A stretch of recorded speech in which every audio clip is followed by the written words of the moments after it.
And good afternoon, everyone. We are here for the Mariners versus Astros series finale. This will be the final series between the Mariners and the Astros.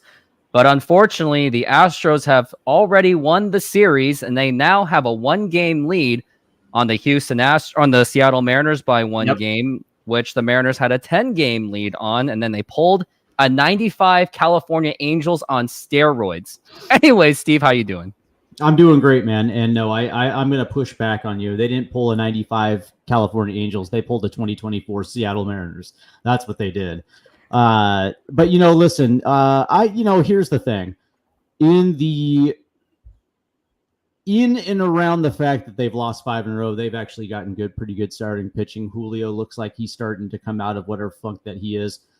Hitting 496 over his last 8 games, 4 home runs, 8 RBIs. So, I mean, there is some positive. Last night, George Kirby pitched well. It was a bullpen gaffe that cost the Mariners last night. So there are signs, but the one thing I think you and I both agree today is a must win, an absolute must win.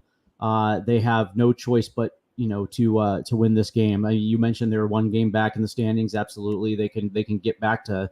They can get back to even with a win today, and they desperately need it. 100%, they desperately need it, and they need Brian Wu to be good Brian Wu, and not the Brian Wu we've seen over his last 3 starts.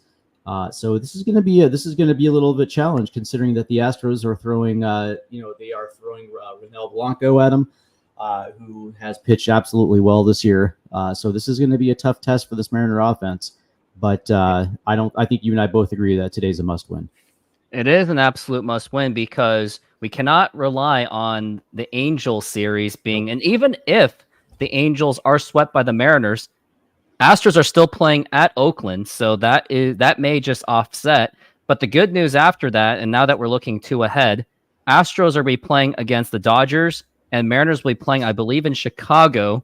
So right, this is proof that yes, we were on panic mode, but the season is still far from over, so there will still be opportunities. But it can all start with the Mariners winning, and even then, maybe winning today. If they win today, I might forget about the last 2 games. I might. I'm thinking about it. Well, I don't think we can forget this last month stretch. Just 2 games. It's hard to overlook it, especially these last 2 games, as you mentioned. But I will say this, that this was the time last year where the Mariners going into the trading deadline really kind of righted the ship of their season, and we remember last August as well too. So this is kind of the time where the second half players. Where they usually make their money start showing up a little bit. But again, this is a team that desperately needs help from the outside as well too. It's not just that Julio, Cal, and JP and all these guys get going, and obviously that's a big part of it. But we saw last year with very little additions what happened in September. So it's going to take a Herculean effort. But that being said, man, it's a 63 game sprint to the finish line, and the Mariners are not done yet. So it's time. It starts with today. Put all that behind you. Put the last 2 days behind you. Put the 3 game losses in Anaheim behind you.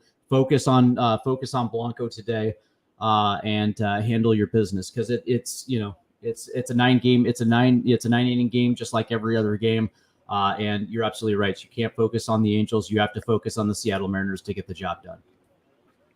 We got to focus on just winning this game. And what I would like to see today is hopefully a strong bounce back start of Brian Wu, and please have him go 7 innings, because right now the bullpen is just not there. And now, unless you're using Gregory Santos, then by all means. But even then, 7 innings would be ideal, so you can give the bullpen some breathing room, because they've been in too many high leverage situations. And if it's working for Brian Wu, then don't fix it. I don't think that's going to happen at all. As a matter of fact, I'm assuming he's going to be on a pitch count, and I would like to think that it's probably going to be on a 90 pitch count. I know his last start in Anaheim, he threw 66 pitches, and I think he only went 4 innings.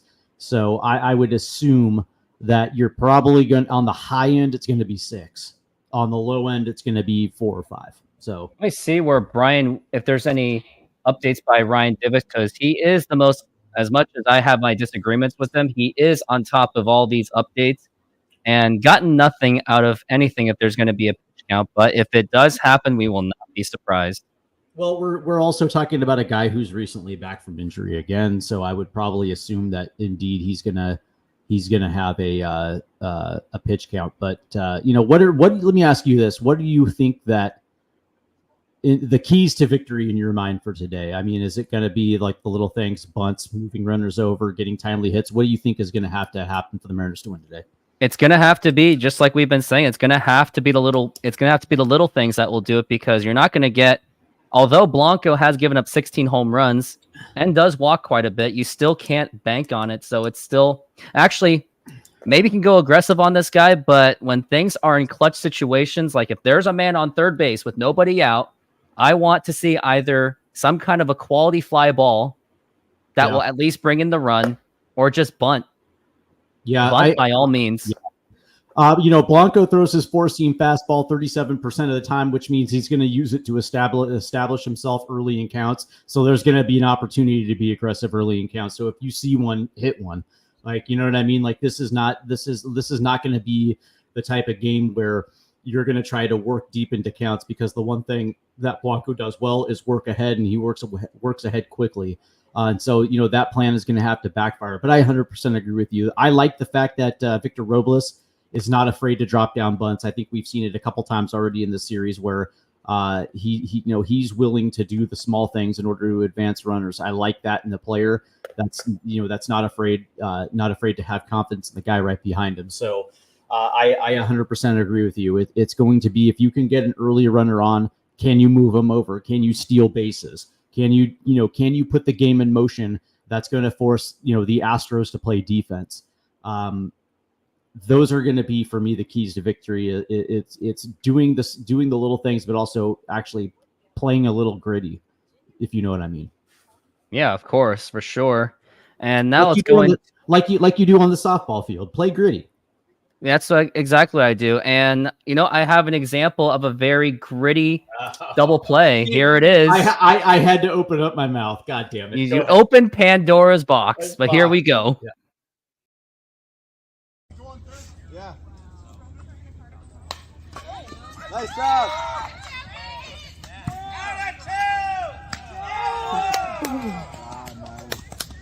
Good plays, guys. You finished it with a girly jump. What you should have done is turned around and been like, "Let's go! Let's effing go! Let's do the JP Crawford." but I was at church field, so I couldn't say the LFG anyway. No, you can't. You don't have to drop the F-bomb. You can just say, "Let's go! Let's go!" Now let's take a look at the starting lineups for the Mariners today. We got JP Crawford, Victor Robles, who's actually batting .274, so I guess that's why they put him number 2. Sure. Julio Rodriguez, number 3, the spot exactly where I want him always. Cal Raleigh at number 4. Polanco at number 5. He's just looking at his numbers just makes me throw up. Yeah. Josh Rojas, Mitch Haniger, Luke Raley, and Dylan Moore. And I actually did some scoop ups on Mitch Haniger's numbers because I'm trying to compare his numbers to 2010 Ken Griffey Jr. because we all know Griffey was as much as Griffey was loved in Seattle, but it 2010 Junior? We're talking about 2010 Junior, and I'm trying to look up his numbers, compare his numbers when he doesn't hit home runs because I tried comparing by just numbers flat out, but Haniger was still outplaying Ken Griffey Jr. by a lot, even without with the home runs. But now I'm trying to see what his numbers are without home runs. Let's see if I can find that. And the whole that baseball reference thing's being a little slow or just stinking. Yeah, listen, man, any situation where there's a righty on the mound, having Mitch Haniger in the lineup is just not a good idea. This is a situation where I don't like Dom Canzone whatsoever, but that being said, this is a situation where you want to have good defense and you also want to have another left-handed bat in the lineup. I'm sorry, but the only time that Haniger should ever play is versus left-handed pitching. Outside of that, I'm not a big fan of the bottom of this lineup whatsoever. So for me, I like 1 through 6. Although I do believe that Rojas and Rayleigh should be swapped out in the lineup. And if you're going to go, you should go Haniger or Rojas more. But outside of that, it seems like it's a decent enough lineup. But again, Haniger, I hate to say it, man. I know they got to play him because of the money, but you're really handcuffing yourself by having Mitch Haniger in the lineup. Sometimes you just got to let it go. Well, that's what I'm saying. Sometimes you just got to let him go. And I've already let Haniger go. Like in here, I'm a Haniger guy. In here, like I remember like quintessential Mitch Haniger, like 2016 through 2021. That was my guy. But it's the injuries that have played such a wreck on him. It's such a role that now he's just a shot fighter, and it is what it is. Yeah, Griffey when he was fat. Yeah, that's the Griffey that everyone wants you to forget. Maybe I'll make a video by saying the Ken Griffey Jr. that everyone wants you to forget. Yeah, exactly. Mitch has zero business being on a team with a playoff. He really does, unfortunately. And looks like we are about to start. We've got Jose Altuve against the Brian Wu, and this first pitch is brought to you by SeatGeek. Did you call him the Brian Wu? The Brian Wu, and here's the pitch. And now that's the pop-up first pitch, and that should be playable. Rojas is there, and he makes the catch. 1 pitch, 1 out so far. That's what we like to see. Boom. They got Altuve. Out of the way. Perfect. They got the Hall of Fame hat going. I wonder who got inducted into the Hall of Fame. Maybe it's just Hall of Fame Day in general. No. Hold on. Let's find out. I think they're talking about Todd Helton, that he was inducted into the Hall of Fame, and it was about time that he got inducted. Took quite a bit. Yeah, I don't know, man. I like Helton. It's Helton, Joe Mauer, Adrian Beltre. Beltre for sure, but the problem that I have with Helton, and now granted, this is not anything that it's Helton's problem because he played his career in Colorado, and he was playing in a stadium that kind of benefits offensive players. But that being said, he put up the numbers. He probably was the best first baseman in the National League for a 10-year stretch there for a while. So yeah, I guess he deserves to get in there. I guess so. We're looking at the 1-1 count by Alex Bregman. But Joe Mauer, that's another one that I don't think Hall of Fame. No, I didn't think so. And that's going to be a 2-1 count. And one thing I'll remember, the first time I ever saw of Todd Helton was when Jay Buhner threw him out in 2000. Yeah. When Helton was trying to go for that double. And we're looking at the 2-1. And now here's the pitch. And now here's a ground ball. And here is to Polanco, the throw to first. And that is in time. That was cutting it close, but good play by Polanco to get in that position, because any other time, that's a base hit. But good play by Polanco. Good heads-up play. Great play. Actually, you know what bugs me? Because every year there's always going to be inductions that are head-scratchers and ones that make their non-inductions even look worse. Like the idea that Thurman Munson is not in the Hall of Fame, but Joe Mauer is in the Hall of Fame, and Munson career-wise has far better numbers than Joe Mauer. But I think a lot of it's recency bias. I don't think a lot of the writers today saw Thurman. No, they don't know what they're talking about. And yeah, and now we got Yordan Alvarez, one of my top 5 favorite baseball players. I blame Laz Montez for that. Well, and the fact that he grew my YouTube channel too. Why he's the poor man? He's the poor man's Laz Montez. Hopefully someday he'll be let's hope that's the case. Because if he's a poor man's Laz Montez, that means that Montez is a superstar. Yeah, he's exactly what us Mariner fans want, is to be the Mariners' Yordan Alvarez. Yeah, that's funny. Luckily, Alvarez has not driven in any runs this season for Houston against the Mariners, batting .290, but no home runs and no RBIs, and he has actually struggled in this series. We got Wayne, first listener. Well, congratulations. Yeah, for his end, yes, but for my end, no. I've had quite a bit of listeners ever since I started. Steve just started. Is he talking to me? Yeah, because it's on your end. Oh, And also, what does that mean? First listener. I don't know. Yeah, like I was confused by the question. First listener, like no, I've been around for a while, man. And we're looking at 1 and 2 for Yordan Alvarez, and now here's the 1-2 pitch.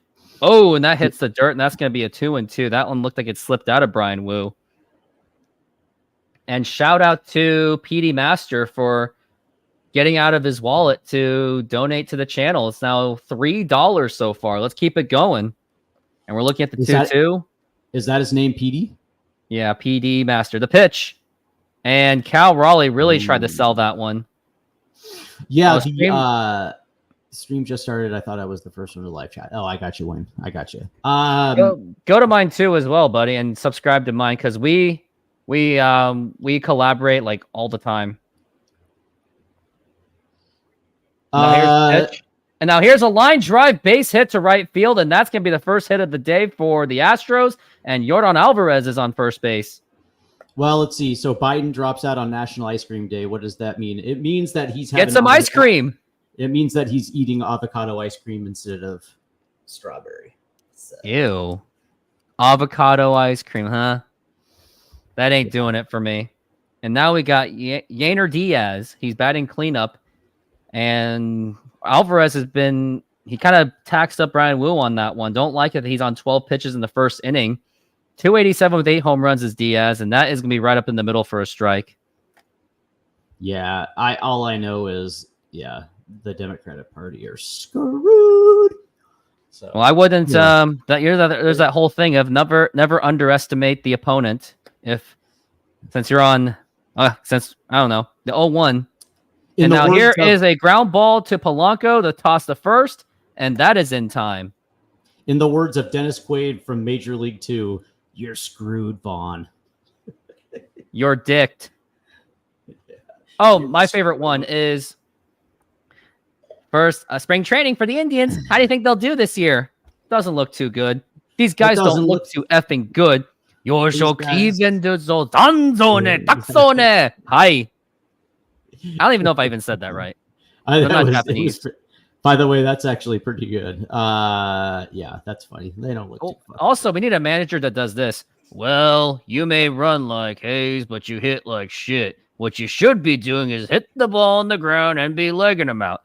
Every time I see you hit one in the air, you owe me 20 push-ups. No problem. Hits a pop fly. Oh, crap. We need a manager like that. If I was my idea as manager, if anyone who strikes out humiliatingly has to do 20 push-ups in front of the entire crowd, including away team, for the humiliation. Someone once said, humiliation and embarrassment keeps people in line. Yeah, that's one way. That has been long forgotten. That's one way of keeping accountability within the game. Yeah, but that'd be considered cruel and unusual. I mean, Roger Dorn would be the first to say that. That's funny. I'm going back to the other guy's chat. He has better people in there. Okay, well, it's, by the way, you know what, Wayne? Then get more people to come chat with you in the chat. You know what I mean? Yeah, we have a party in here. Oh, he's an Astros fan. I see. It's okay. All fans welcome. I mean, Astro fans actually built my channel, ironically, but before Mariner fans did, because I made a butterfly effect video on Yordan Alvarez, how the Mariners were responsible, and it started with the Eric Bedard trade. What's funny is he says we are better. Yes, you are. All fans matter. I like that one. All fans matter. And now here is Ronel Blanco. He has 100 strikeouts, 42 walks. Chad Lewis, 2.5 hours of offensive torture begins now. But Chad Lewis, I commend you for keeping up with that membership. So it's all good. As long as you're invested into this YouTube channel, I will put you out of your misery of the Mariners game. And now here's the pitch to Crawford, and first pitch, and that is fouled. Fastball at the top of the zone, and he can't catch up with it. He literally cannot catch up with a fastball, and he fouls it away. That should have been the other way. 0-1 pitch to Crawford, and that is up high for a ball. And I was looking at that first base slot, which is taken over by Singleton. I really miss Jose Abreu. I miss him a lot because yeah. he Jose was a Abreu. huge 1-1 to JP. And that is popped up. That was just horribly hit. He was like golf swinging that. And that is going to be caught. I did not like that at bat one bit by JP. Yeah, he did that a couple days ago where he had a fastball low in the zone, and instead of swinging through the zone, he gets underneath it. Lou Brown would be telling him to do 20 push-ups on that spot for that. Yeah, that was a bad at bat. But here's everybody's favorite. Here's everybody's favorite Mariner of the moment, the flavor of the week, Victor Robles. Let's see what he can do. Now here's the pitch, and DFA, that is a fouled back. DFA candidate on any other team. It's crazy. If the Mariners had Jose Abreu, he would still be playing right now. Jose Abreu started his career a little later than most, and he won his. That was a nice swing. Nice swing and a miss by Robles. That's what the Mariners have the problems is they chase way too much, including really bad obvious pitches. And now he's sitting in an 0-2 hole. This is not exactly where you want. No, it's not. Now here's the 0-2. Now here's the line drive base hit to left field, and Robles is probably going to go to second base. I think he does left time, and the throw to second, and he is there not in time or in time for himself. Yeah. As the ball went away, I was thinking maybe he could have gone to third base, but that should be a confidence booster. And that's a good piece of hitting too, because it looks like he got something up in the zone right there. And it looked like it was just a hanging off-speed pitch that he just gets his bat out in front and drives into the left field. And by the way, so if Cal Raleigh, Julio Rodriguez, JP Crawford were paying attention, that's how you hit with 2 strikes. You choke up on the bat and you get your bat head out in front of it.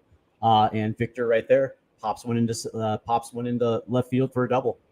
And now here is Julio Rodriguez up to the plate, and here's the pitch, and a horrible swing and a miss, strike one. Julio, maybe you should watch that Alex Rodriguez segment from Seattle Sports, because you could actually learn a thing or two from that, especially when you said he's your favorite player. And I had a chat with him about that, because when I was getting his autograph, I had a A-Rod shirt. Now here's the pitch, and now here's a fly ball blooper, and that's going to be a diving catch and caught. And the throw to second, not in time. But yeah, I was getting his autograph. That's actually not a bad piece of hitting by Julio. It really wasn't. I really thought that was going to do something. But when I was getting his autograph, as soon as I turned around, he noticed the Rodriguez in 3, and he was like, "You need to change that to 44." And I was like, "Wasn't A-Rod your favorite player growing up?" "Oh, that's true, man." Oh. So if he really likes A-Rod growing up, you should probably take his advice. And now here's a fly ball to center field, and that will be that. So that's great. Mariners get a nice Double. little run scoring position there with 1 out, and it happened. I think that happened less than 60 seconds too. Yeah, you get. By the way, I will say this, because both Julio and Cal did get good pitches to hit. Did get the bat head out in front, but it is what it is. 2 very quick. You would think that outs. maybe this is not saying it's a turning point, but at least it shows that they are capable of hitting. Well, they're making contact, so I guess that's 50% of the equation right there. So something like that. It looks like Chad Lewis is a really big fan of this offense. He really is. And I don't blame him for his loyalties of this offense. You're a Seattle Mariner when you have nothing good to say at all about anything. God, I love being a Mariner fan. We're collectively. I feel like everything I love is very Seattle Mariner relevant. The Korean national team runs exactly like the Seattle Mariners, if not worse. And a certain party I support also runs exactly like the Seattle Mariners.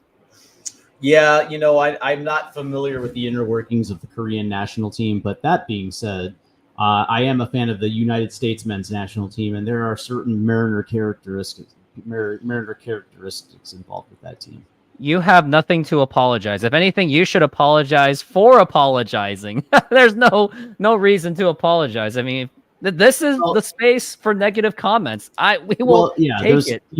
You have every right to be with negativity because they do break your heart. Let's be real. I've been watching this club since 1987. I was around for the best years, and I was around for some of the worst years. And one of the things with this team is collectively they will always break your heart because they never capitalize on anything that's good. It almost seems to be like a one-off. And after the 2022 season. We should have had a lot of momentum, and we should have. They should have gotten the Bellinger. Yeah. Now here's John Singleton up to the plate, and he is taking it for a 1-0 count. Brian Woo's at 15 pitches so far. And now here's the next pitch, and that is a swing and a miss. Went right through Cal Raleigh, and we're looking at a 1-1 count. Yeah, I mean he took a pretty decent offense and turned it into one of the league's worst. So. Overnight, pretty much. It's crazy to think that the 2023 Mariners would be running away with this division easily. Ish. I would think so. They at least had an impact back in Suarez. No, I mean Teoscar. And the crazy thing is, Teoscar wasn't that big of an. Was not that. But we'll still take a 2023 Teoscar Hernandez for this offense, and that's painful to say. Now here's the 2-1, and now here's a fly ball drilled to right field, and forget. Oh, that's foul. Thank God. And the fact that he's 1 for 8 in this series makes me feel a little bit more confident that the Mariners can get out of this. Yeah, it's the thing. It's like, on one hand, yes, the Mariners develop pitching. And that's a very good thing to have, but they have yet to develop really just a pair of any kind of hitting. And that's my fear is, even if you do call up like Cole Young and all those other guys, it's still going to be the same result possibly. It's like a lot of now here's a fly ball to left field and going back, and he makes the catch. A lot of people love Cal, and I guess he's clutch. But the thing about it is, it's like, I'll take the consistency of home dude in Baltimore. At least that dude consistently hits and gets on base. Cal is like really feast or famine. It really is. And that's my fear on like the Laz Montez or the Felnin Celestine or Cole Emerson. Are they going to do the same exact things, and will they suffer the same fate that happened to like Jared Kelnick? I mean, could that happen? Or Kyle Lewis. It's very possible. The pitch. It's very possible. Here's a ground ball to third. Here's Rojas to throw to first. And that is in time. And that's Jeremy Pena, who killed the Mariners' hearts in Game 3 of the division series with that home run in the 18th inning. But we're also talking about prospects that are currently in either rookie ball or an A ball. So maybe managers will be different by then. And this entire team. Yeah, dude, I can't handle the platoons either, man. It's like, go ahead, go out and trade some of your prospects and bring in guys that can man the position by itself. Like, I would love to have Isaac Paredes on this team playing. And here's a ground ball right to JP. The throw to first in time, and an easy 1-2-3 inning for Brian Woo. That's something that we absolutely needed. We go to the bottom of the second. It is still no score. And the man's got to go to the bathroom, I guess. As long as we keep Texas Rangers at 3, we can play this year in peace. I like it. That's something that we have in common is we both hate the Texas Rangers, I guess. Jerry would rather have 10 position players who aren't good in any position but can play many instead of a guy who is great at one spot. Yeah. Teoscar Hernandez winning the home run derby. Yeah. And I will eat my words that I said that not extending that qualifying offer was a good move. I will eat my words on that. So I will take accountability on myself for that. I said that getting Mitch Haniger was a cool move. I said that maybe Jorge Polanco, it's like, he couldn't do worse than Colton Wong, right? And he's doing almost just as bad as Colton Wong. And while Steve comes back, SeatGeek is a mobile ticketing app for sporting events, concerts, and other events. They make the buying experience easier by the app ranking each ticket from 0 to 10 to see if you are getting a good deal, and you can see exactly where you are sitting. I regularly use that app, and I have had nothing but a fantastic experience with SeatGeek. Use my promo code ROOFTOPSPORTS to get $20 off of your first purchase. Link to the code, app, and website will be in the description, so take advantage, and thank you. Well, use that promo code, and What else do I have on? Oh, I have a video that you may question my sportsmanship. I'll show it in like the next inning, but I gave up so here's what happened.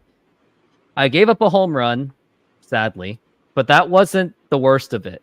So the rule is in a church softball league, you cannot touch home. If you touch home, you're out. And you may question, and after this video, you may question my sportsmanship and ethics. Someone on Instagram pointed it out, and all I said was, my response was, heat of moment and tunnel vision is a thing with adrenaline. Yeah, that's funny. Yeah, but that was the right decision not to extend Teoscar Hernandez after last year. Was he after last year? Was he a $20 million a year player? He wasn't. So it was the right move. But that's the thing. If you told me that we could have Teoscar on a 2-year deal at 15 a year, I probably would say yes. I would have done it. And Polanco's ahead of count as a 2-0 count. And here's the pitch. And that was in the middle, kind of in the middle for a strike. And I think that was his pitch to swing at. Yeah, for sure. And, Baseball Hall of Fame inductees, Adrian Beltre, Todd Helton, Joe Mauer, and Jim Leland. He is long due for that. And now Jim Leland, if he's a Hall of Famer, then so should Lou Piniella. Good Lord, man. Polanco gets a fastball middle, and he fouls it off. God, that was his pitch. Just like when 2010 Ken Griffey Jr. had a lot of those. Yeah, but it's really bad. 2010 Ken Griffey Jr. was 2010 Ken Griffey Jr. was a shot fighter. He was a fossil. Good Lord. And then 2-2. And now here's a line drive caught by Altuve, and that is an out. And I'm telling you, everyone's, when we got Jorge Polanco, I was like, okay, it can't be worse than Colton Wong. He's almost just as bad. It's unbelievable. Like I have never seen a collective team not being able to hit the fastball quite like this team. And I think a lot of it has to do with the fact that because of their issues chasing the slider and chasing the off-speed pitches low and away, that now this team, Service has this team not looking fastball, but making sure that they're protected against the. And now here's a fly ball to right center field, and that is going to drop in for a base hit, and that's going to be a ground rule double for Josh Rojas. Attaway, Roji. I just think that they have this team collectively protecting against the chase, and so they're not looking fastball. So when they get it, they're generally late or they swing right through it. They're like my whole thing. My whole thing is like I think you were talking this morning about what this team is hitting versus a fastball, and it's like if you can't hit a fastball at the major league in the major league level, you should not be at the major league level. Just like Mitch Haniger. Oh, and by the way, he's up to the plate. Here's the pitch, and that is a ball. And actually, by the way, what's his name? What's his butt? PD Master. If Mitch Haniger hits a home run in this at bat, I will refund you what you donated to me. The bet is on the 1-0, and that is another ball. How about you do it for a seeing eye single, a base hit up the box that scores Rojas? How about you do it then? How about we keep the bet like in the realistic point of view? Yeah. Okay, fine. Let's do it. An RBI anything. Yeah, an RBI. And I'll pay you back, and that is a strike. Chad Lewis back-to-back Ks to strand him, probably. Maybe that's what I should do. Like, donate to me, but if someone does something amazing, I'll do the refund. I think that'll get more people to maybe do things. All right. And the sun's popping now. Here's a 2-1. And we're looking at a 3-1 count for Mitch Haniger. He has the advantage, but he's 0 for 2 in this series. And we definitely need a 2021 Mitch Haniger to come back. Quick bat. Do anything to make it work. I would love to give away my $3 back. Here's the pitch, and that is ball 4. Take your base, and Mitch Haniger is on first base with a walk. And PD Master, sorry, you will not get your $3. Ha, Chad! Back-to-back Ks. Ha! Yeah, let's do that. Haniger's best quality at this point is a walk. Is to take a walk, yeah. Yeah, that's by the way, literally and figuratively as well too. And now we're looking at pretty weird weather. Look at that. Cloudy and sunny at the same time. Now here's the pitch to Luke Raley, and that is a ground ball foul. That could have that could have gone in so many ways if that went any further. Let's go, Luke. Nuke Rayleigh, we Ooh. need you to nuke it. Luke, I am your father. Except that wasn't even on the script. And we're looking It at works. the 0-1 to the Luke Rayleigh. It works with anyone named Luke. Here's the pitch. And that is going to be popped up and fouled and already down to 2 strikes. Career versus Blanco. He is 1 for 2. By the way, in an 0-2 count, Luke Rayleigh's hitting hitting 061 in 0-2 counts. Fantastic. I don't think that's something you'd want to say in the analytics department either. And we're looking at the 0-2 for Luke Rayleigh. And that is a ball. He actually thought of swinging at that, and thank God he didn't. In a 1-2 count, Luke Rayleigh is hitting 143, so the odds just went up. Woo! And now He's hitting a $143. Woo! And now we are looking at the 1-2 pitch. Here it is. And that's going to be ball 2. What's the analytics on that? Well, I know in a full count, he's hitting 207. He's hitting just above the Mendoza line when it comes to full counts. Yippee. Oh, double play ball. And now we're looking at the 2-2. And now here's a ground ball, play ball, the throw to second, and the throw to first. And he is safe. And that is not going to be a double play. We've got runners at the corner, but we got 2 outs, unfortunately. I bet a gifted membership if the Astros make it out of the inning without a run. That's funny. Pretty much. Was he out? He is safe. Ooh, that's close. Hey, I don't know about easily safe. That's really cutting it close. Ooh, that's a bang bang play right there. I don't think they're going to challenge this one. I think Luke is going to be at. All right, so here we go. 2 outs, and Dylan Moore. Let's go, Dylan. Quick back. Dylan Moore, do something, make something happen. Strike. And here's the pitch, and that is a strike. I like Demo when it comes to part-time play. I think you get the most out of him when he's playing part-time. When you're asking him to play every day, yeah, play every day, those numbers go down drastically. But the 0-1, and that is outside for a ball, just like the other utility players. Like the only utility player you could maybe play every day was Mark McLemore, but like Willie Bloomquist and Rich Amaral, you could not play them every day. I think they were very matchup dependent. Billy Bloomquist was so shitty. He was terrible. Bad. The 1-1, swing and a miss, strike 2. Dude, Rich Amaral was actually pretty productive. Same thing with Doug Strange. If you remember Doug Strange, he was Clutch Strange, home run against Texas. Yeah, Clutch Strange. It was very strange when he did it. And we're looking at the 1-2 for Dylan Moore, unfortunately. Now here's the pitch, and that is up high for the ball. And the catcher really tried to do the frame job, but let's see if Blanco gives him something to keep him honest. Nice little heater right down the. Make something happen. He's batting .233 with runners in scoring position. And here's a 2-2. And that is up high for a ball. Ball 3, full count 3-2. And JP Crawford's on deck. Oh, God. Oh, God. Good God. We're looking at a 3-2 for Dylan Moore. Oh, Dylan. The 3-2. And that is popped up and foul. That was his pitch. That was his pitch, and he gets under it again. He gets something hanging in the zone. And by the way, Dylan Moore of old would have parked that bitch into the left field seats. But in 2021 with that grand slam. Yeah, that's just showing you exactly where we're at right now. The 3-2 pitch for Dylan Moore. And here it is. And now here's a fly ball to deep left center field, and that is going to drop in for a base hit. A run is going to score, and we got another run coming in by Luke Rayleigh, and we got a 2-run double for Dylan Moore. No, a 2-out, 2-run triple. A triple for Dylan Moore.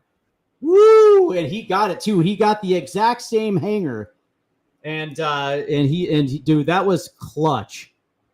He hung it. It was a sinker that was supposed to get down further into the zone, and it caught a good portion of the plate. And Dylan got that bat head out in front and put a charge into that bitch, and he was running the entire time. Good for Dylan. A 2-out. That was clutch, by the way.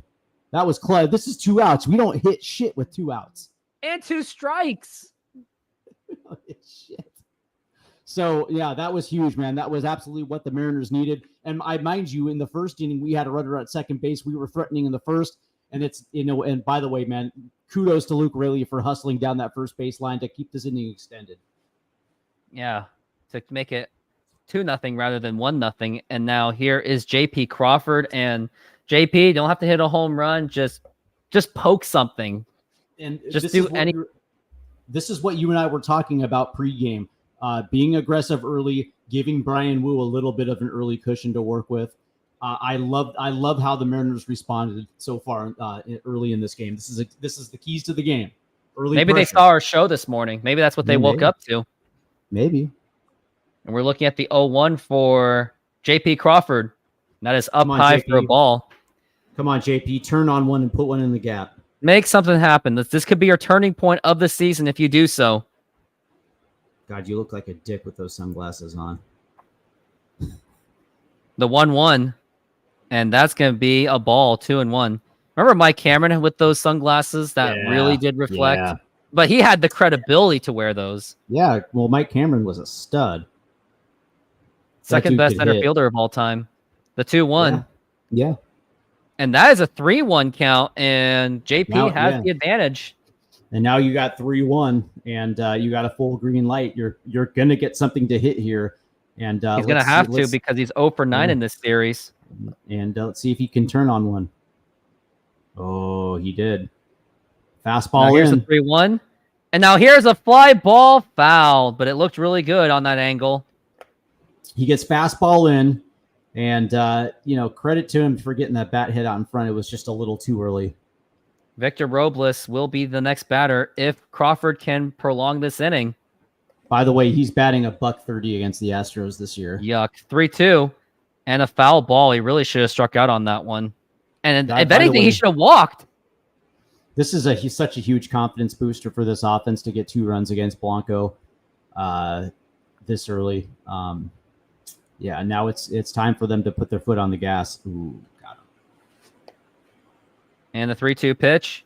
And a swing and a miss, strike 3, and that's going to retire the side. But the good news is the Mariners got 2 runs out of it, out of a 2-run RBI, 2 RBI triple by Dylan Moore. Yeah, that's tough though. You can't leave Dylan stranded at third right there. So you know what though? I agree with Chad Lewis. JP can't be the leadoff hitter anymore. I actually think it's time to drop him to 9th in the order, get him back to 9th where he had been prior to his leadoff days. And you know what? Maybe this might sound crazy, but if you're gonna play Josh Rojas as much as they are, let Josh lead off. Let him lead off, because he actually did pretty well on the leadoff spot. And before I get to the JP Crawford numbers on where he should be positioned based on analytics, here is my possible poor sportsmanship of softball. And remember, runners cannot touch home if they try to score, or else you'll be automatically out. Nice. Woo! All the way, boy, all the way. All the way, all the way, all the way, all the way, all the way, all the way.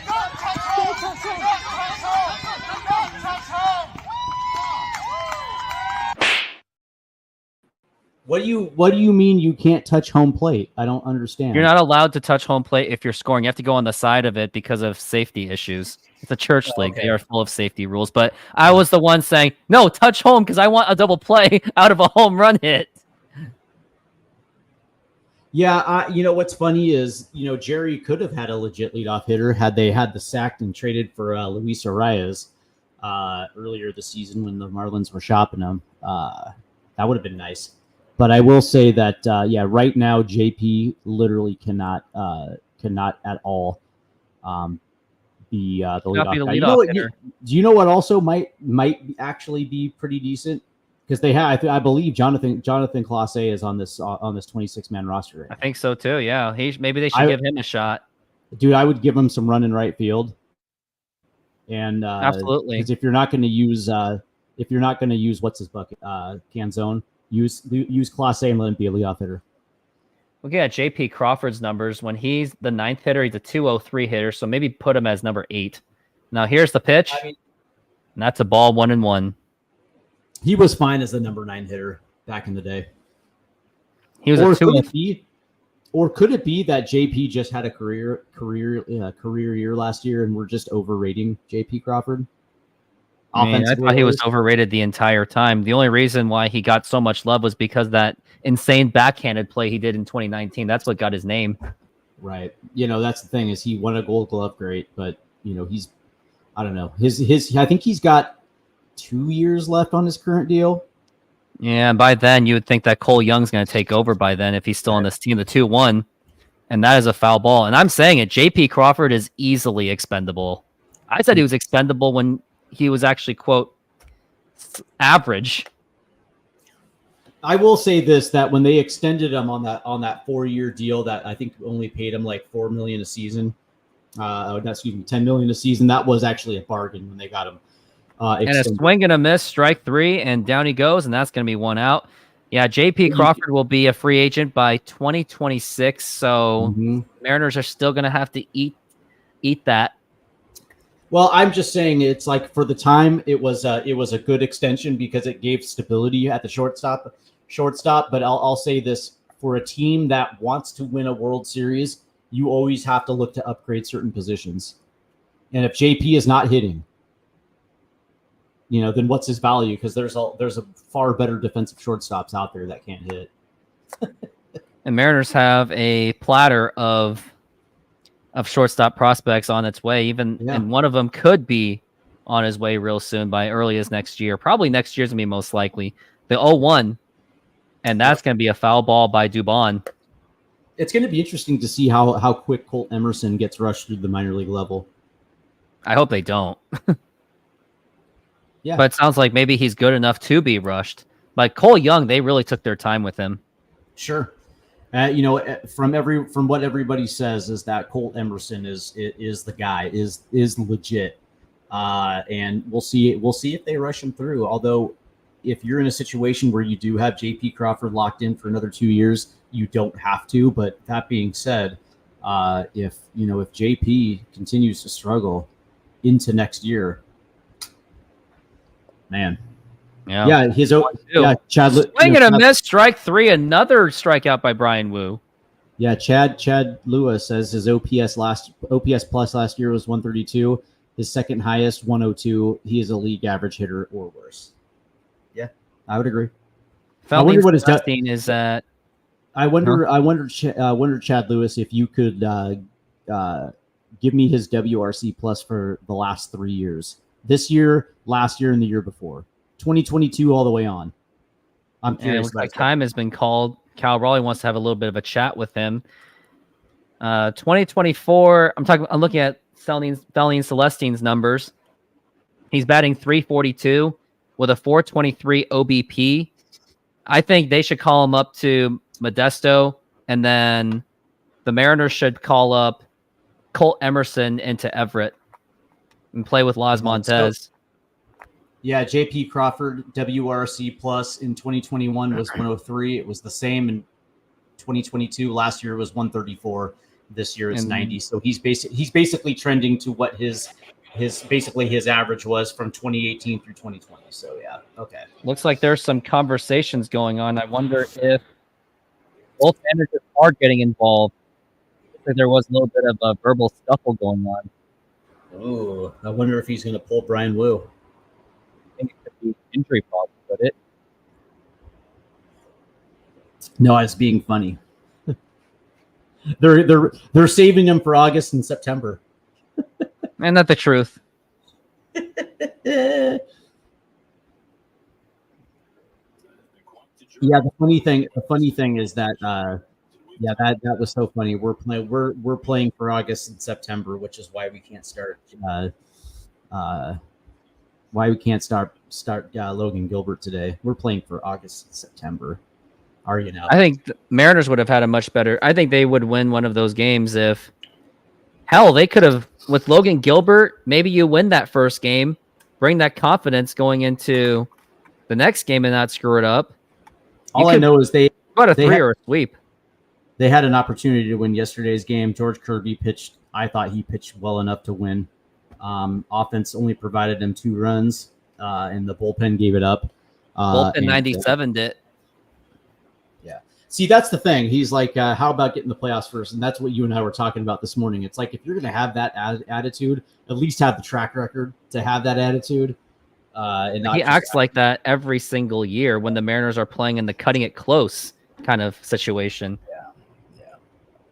I know a lot of Mariner fans out there would like to see this team fail just because that would mean the end of Scott Service and the end of Jerry DiPoto, but that's such a loser mentality to take, though. You should be playing to win every single year. Because the core, the talent is there to let alone make the playoffs. And now here's the 1-2, and that's going to be outside for a ball, 2-2. And I don't like the camera angle that they're using exactly. It's almost like the U.S. men's national team, and had they not lost to Panama in the Copa America and got to like a quarterfinal, they would have kept Greg Berhalter, and then they probably would have had a bad World Cup. But thank God for Timothy Weah, because they ended up firing him. And it's like, I can understand both sides of the coin. I don't like Scott Service, and I have never liked Scott Service. Never. People were pointing out his pitching decisions mentality since pretty much day one. And now here's a 3-2 pitch and a swing and a miss, strike 3. That's 3 strikeouts in this inning for Brian Wu. He is absolutely on fire in this game. We go to bottom of the 3rd and 2-0 Mariners. Oh yeah, my feed is now a little bit behind, but here's the 3-2 on the way. Swing and a miss. Let's see if I have another highlight of myself. Here it is.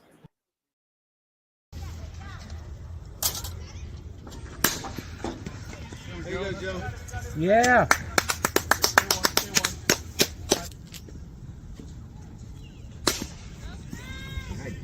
Oh, stay. Let's go. And that was the play. Oh, what do we got in the comments? Win or lose, Service needs to go at minimum.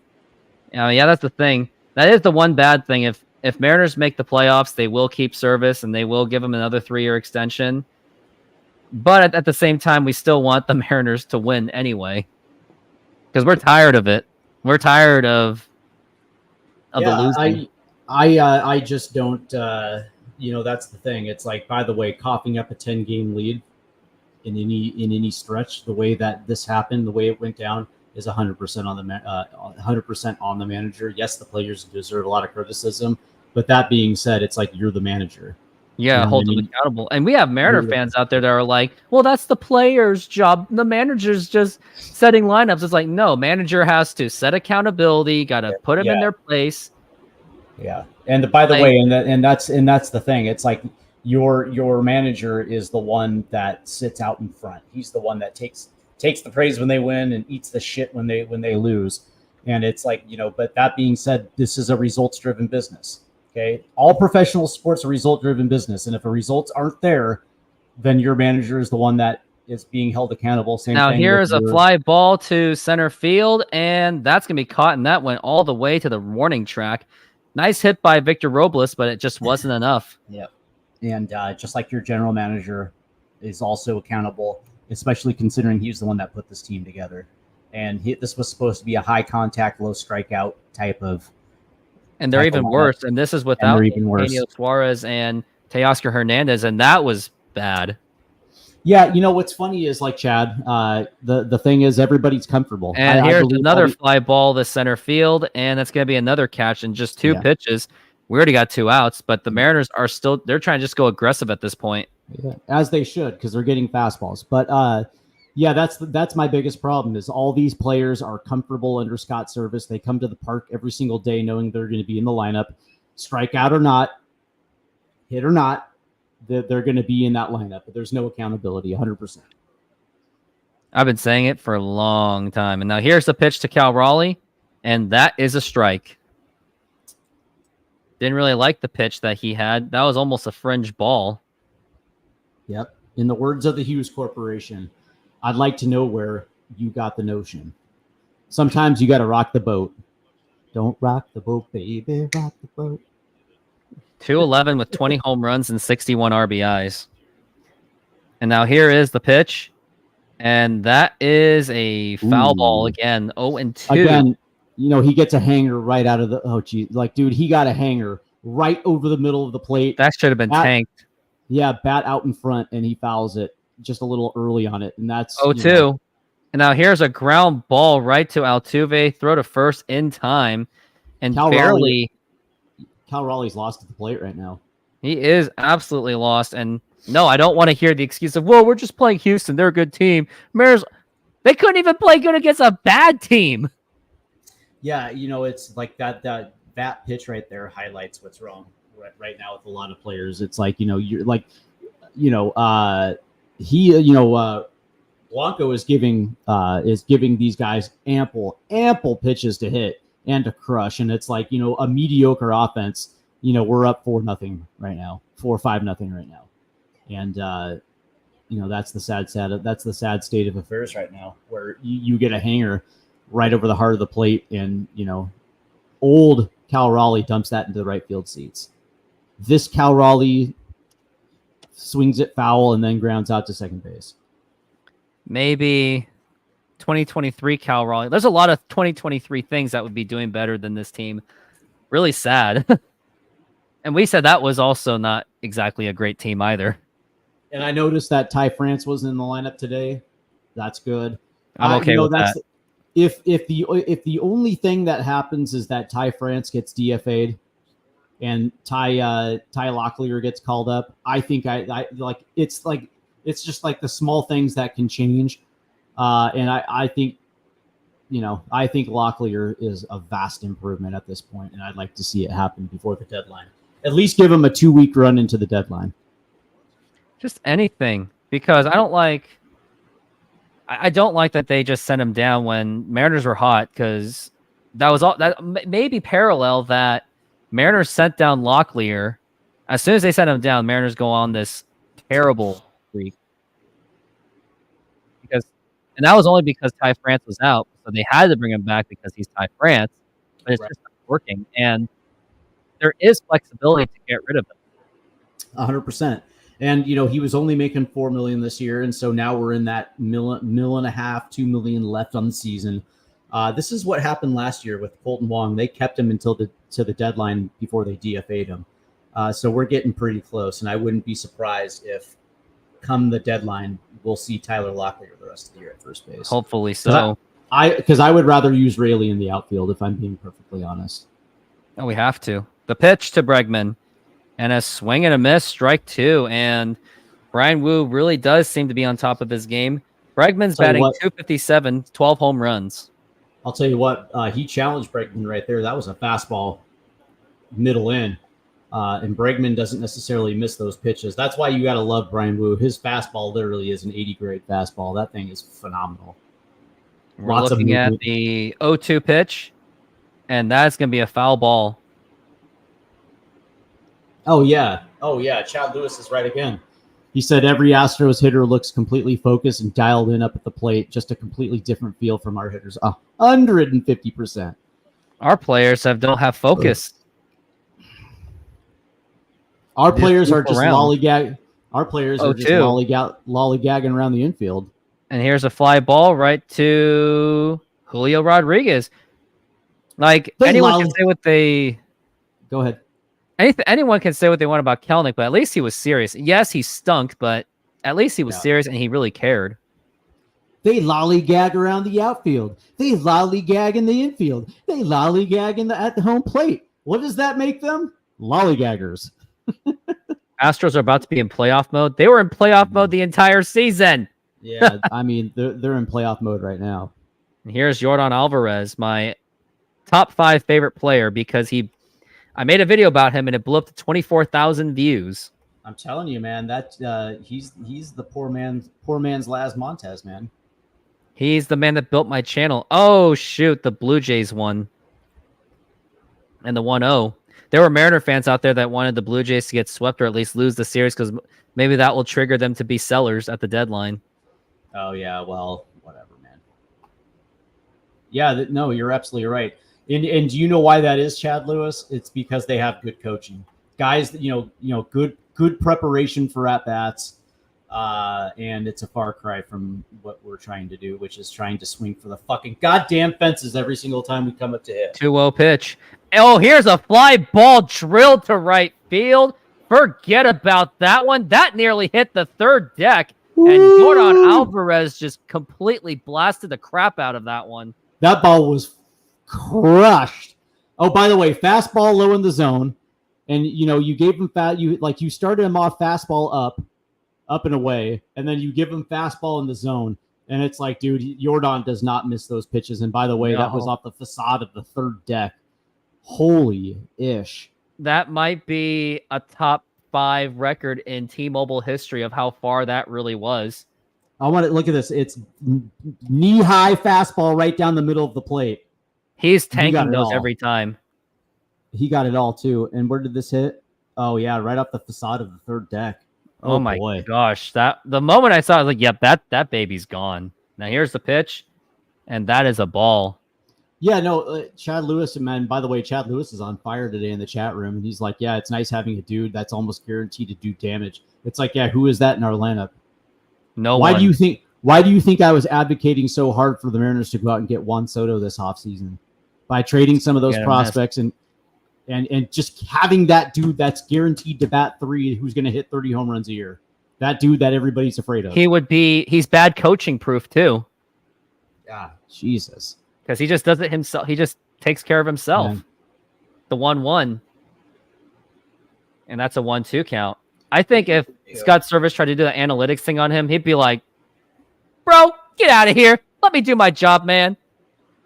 Yeah, he's the type of dude who's like, you just worry about you and let me worry about me. And yeah, we'll see where it falls. Especially if it's a Scott Boras client, you would think that he has that kind of personality. The 1-2 pitch, and that is outside for a ball for Diaz.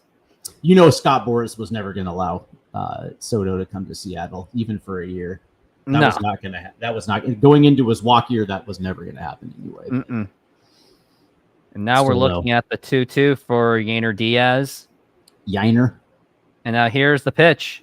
Now here's a ground ball right to Polanco, the throw to first, and that is in time. Easy play for Polanco. Wow, man, that ball was absolutely crushed. It's a good thing we are spending 30 plus over each of these next 2 seasons for the trio Haniger, Garver, Polanco instead of having a dude like Soto. Yeah, I know. Yeah. And now here's Singleton, who is up to the plate. And yeah, Chad Lewis, let it all out, man. Get it all out of your systems, because I'm the guy that allows venting on anything. What's funny is the only time that Jerry DiPoto got it right, as far as like bringing in that veteran dude. Now here's a fly ball to left field, and it caught in the sun. Oh, and Dylan Moore makes the catch, and that's going to retire the side. But the Astros score a run with that huge Jordan Alvarez tank of a home run. I think that's the farthest home run I ever see with my eyes on a TV in T-Mobile history, because I never saw the Mo Vaughn 99, and I never saw what else I never see. I didn't see Vogelbach in real life, and that was a foul ball. I want to say it. Yeah. That was a foul ball. Yeah. I don't know if you remember when Barry Bonds came to Safeco Field. He uncorked one too. No, yeah, it didn't go to the. Oh well, that was the home run derby though. No. It was during the run of play, and now it wasn't a bomb into the upper deck, but still though it was pretty impressive. Barry Bonds was. It was either 06 or it could have been 06 or it was 02. It was 02. It was 01.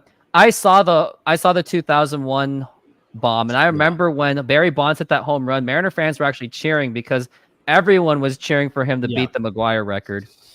What's funny though is like the last time that Jerry DiProto brought in that veteran dude that still had something left in the tank that actually benefited this offense was Carlos Santana, and that dude was a gamer.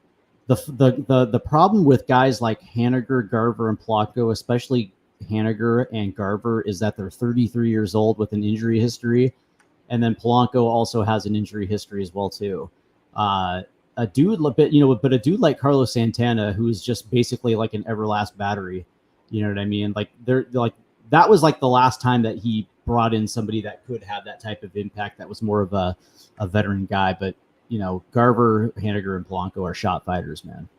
It really was crushing to see. It was really crushing to see them go. I mean, and imagine if Dipoto extended Carlos Santana for a couple more years, like which really should have. And he was here last year, playing the DH spot. That would have made all the difference in the world. And now we're thinking that maybe Mike Ford on this team could be help, which is sad to say. You didn't like him, did you? No, I do. Mike Ford was garbage. But he says, I get that Soto wouldn't have signed here long term, but imagine how fun it would, to write Soto in the line. Yeah, absolutely. And having Julio hit in front of him at 2, you know what I mean? Like that would have given Julio an extra pep step too. Yeah, and for even if it's just for a year, it changes the trajectory of this franchise. And that is low for a ball. Yeah. Yeah, that's the thing. It's like, they keep bringing guys that come from ultra hitting ballparks in lineups that were absolutely stacked. 2-1. Yeah. And now here's a fly ball to deep right field, and that is gone. That's a home run for Jorge Polanco. What a blast that was, and what a way to make up for that Yordan Alvarez home run. What a nice shot response. by Jorge. Nice response and nice a nice piece of hitting on a pitch that was, again, like pretty much right down, like a mistake. It's something that this team does not do often, take care of mistakes. But look at Polanco there. All of a sudden now Polanco, second half Polanco. Maybe that's what that could happen. And I did make that post and I pinned it by going, anyone who screws up, boo. And now I'm starting to really think that they saw our show and it's like, let's shut these two little it's losers up. it's a two-seamer that's running to the outer half of the plate, but he catches all of that plate. And unfortunately, for him, Polanco just made him pay. But that's you see Julio in the dugout saying the exact same thing. But that's the thing. It's like last year with Teoscar Hernandez. Coming from Toronto to Seattle was never going to work. I had my trepidations about Garver as well too, and proved to be right. Now here's the pitch to Rojas, and now here's a ground ball right to Singleton. Boom! Ooh, nice first, play. And that is in time. Nice play though by Singleton at first, because that looked like that was going to be a rocket down the first base line. Credit for him though. And now we've got 100%. Dylan Moore. No, Mitch Haniger is up to the plate, the fossil. And Haniger. He's not 2010 Ken Griffey Jr. bad, but he's bad. He's bad. The pitch. But he got to walk his first time up, so that could be the only way he could actually be effective on this team, unfortunately. Yeah. Chad, here's the thing. Right down the middle, and he just whiffed it. Fastball right down the heart of the plate. Thanks that. Fly ball, fastball right down the heart of the plate, and he swings right through it. And he swings and miss again. That's sad. We're witnessing the end of Mitch Haniger, and it's sad to see because Mitch has been the heartbeat of this clubhouse for quite a long time, and it sucks. It sucks to see the end of somebody's career, man. It really does. But the 1-2, and that is low for a ball. And I mean, no matter good times, no matter how this season ends, I mean, Mitch Haniger's still going to get the love. And when it's all said and done, do the Mariners dare to give him a Mariner Hall of Fame? The pitch and an awful swing and a miss, strike 3, and that is going to be 2 down. Mitch had about 3 good seasons in his Mariner tenure, but no, I don't think you can give him it's not enough. I looked. If they had still haven't given Kyle Seager his flowers for Mariner Hall of Fame, they're certainly not going to do it for Mitch. And Seager deserves every bit of it, and that is a swing and a miss. It's because of whatever he said to the organization caused Kevin Mather to say what he said, and because he responded even further, the 0-1 pitch, and just look at that swing and a miss by Luke Raley. It's just awful. Good pitches though. Yeah, but the thing about it is, man, the way they did Kyle by forcing him out the door and telling him by email, not even having the balls to give him a phone call. That's face, yeah. Yeah, that's pretty terrible. Yeah, I will say that it's going to be a risk not upgrading second base position in the trading deadline if you're banking on Polanco in the second half.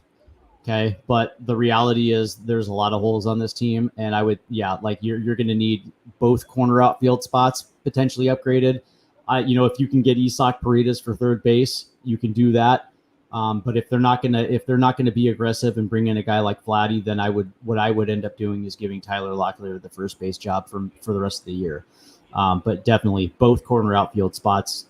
I would think maybe Jazz Chisholm and Michael Conforto.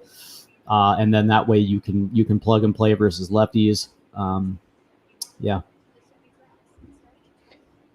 Ooh. Yeah, I mean that's the thing. It's like it's like, yes, do I want the Mariners to go big game hunting at the deadline? Of course, man. Like if you can swing a Vladdy Jr., hell yes. But the reality is you want players that are going to come in that raise the ground floor. And a guy like Michael Conforto versus righties does exactly that. A guy like Jazz Chisholm does exactly that. Now, they can't hit versus lefties, but still, though, I mean, they do help you.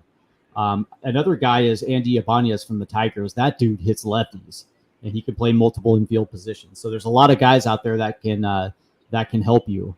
And you want them to make a move because that way you make a move so you can prevent division rivals to do, because the Mariners watched the Astros trade for Justin Verlander. Not that the Mariners would have got him, but I think they could have at least made some kind of a run for Kendall Graveman.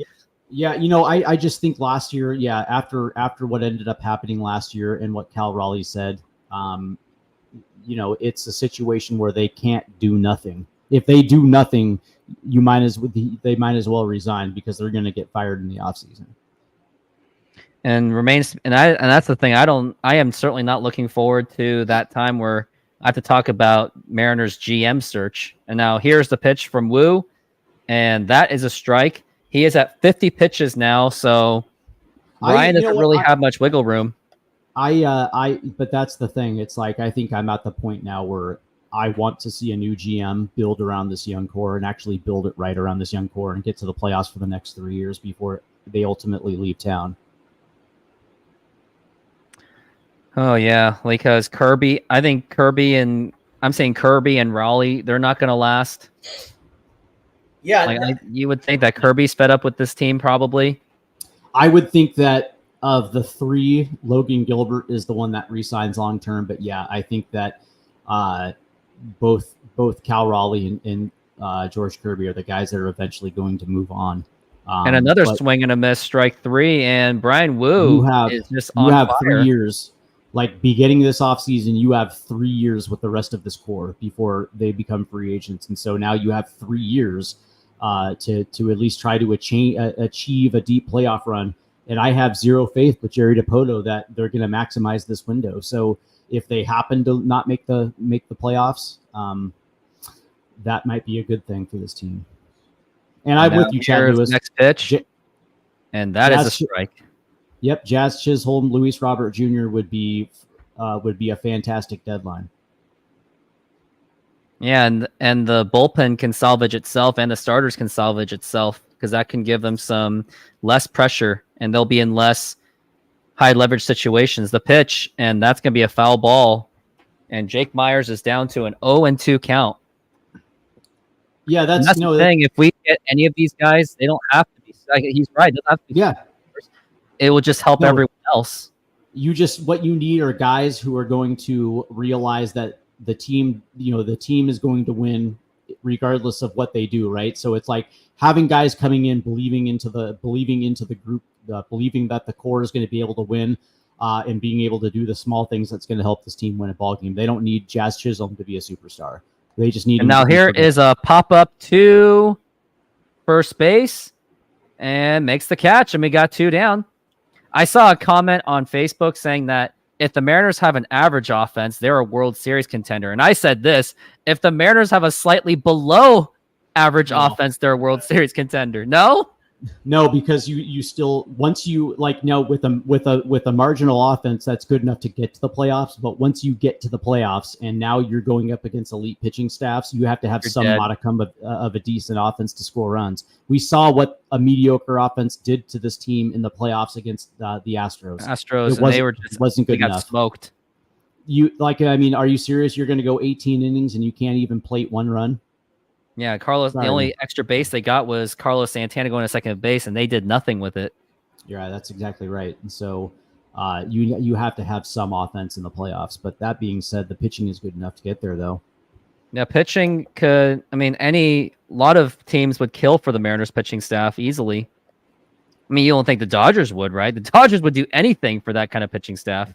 If the M's had the A's offense, they'd be up there with the Guardians. Yeah, probably. I like the A's pretty offense. Sad. Like Abraham Toro, Brent Rooker. Maybe if the Mariners somehow find a way to trade for Brent Rooker, maybe I'll take that at this point. And I don't really like him that much, but at this point, Chad Lewis is right, and I said this morning that I have no doubt that this team is playing hard. But when you go out there and you bring in a big name to that clubhouse at the deadline, it gives this team juice, but it also lets the players know that the front office actually wants to win as well too, and that energizes the entire group. Like there is something to be said about bringing in legitimate names at the deadline. It just recharges the entire team. 2-2 pitch, and that is another foul ball. We're looking at still a 2-2, and now Chad Lewis is on fire today, man. Chad Lewis is being a total Chad, which is good. Every man today, out there should strive to be a Chad. Well, yes and no, but I'll just say this Chad Lewis is on fire today. I appreciate it. Thank you, Chad. And we're looking at a 2-2 for Trey Cabbage. Same with Riley. And now here's the pitch. And that is low for a ball, 3-2. And the pitch count just keeps going up. And you don't want to see pitch counts going up that fast, because that means Scott Service is going to say your time is up, and then the bullpen's going to, because a 3-1 lead is not going to be enough for this bullpen. It's just not against this offense.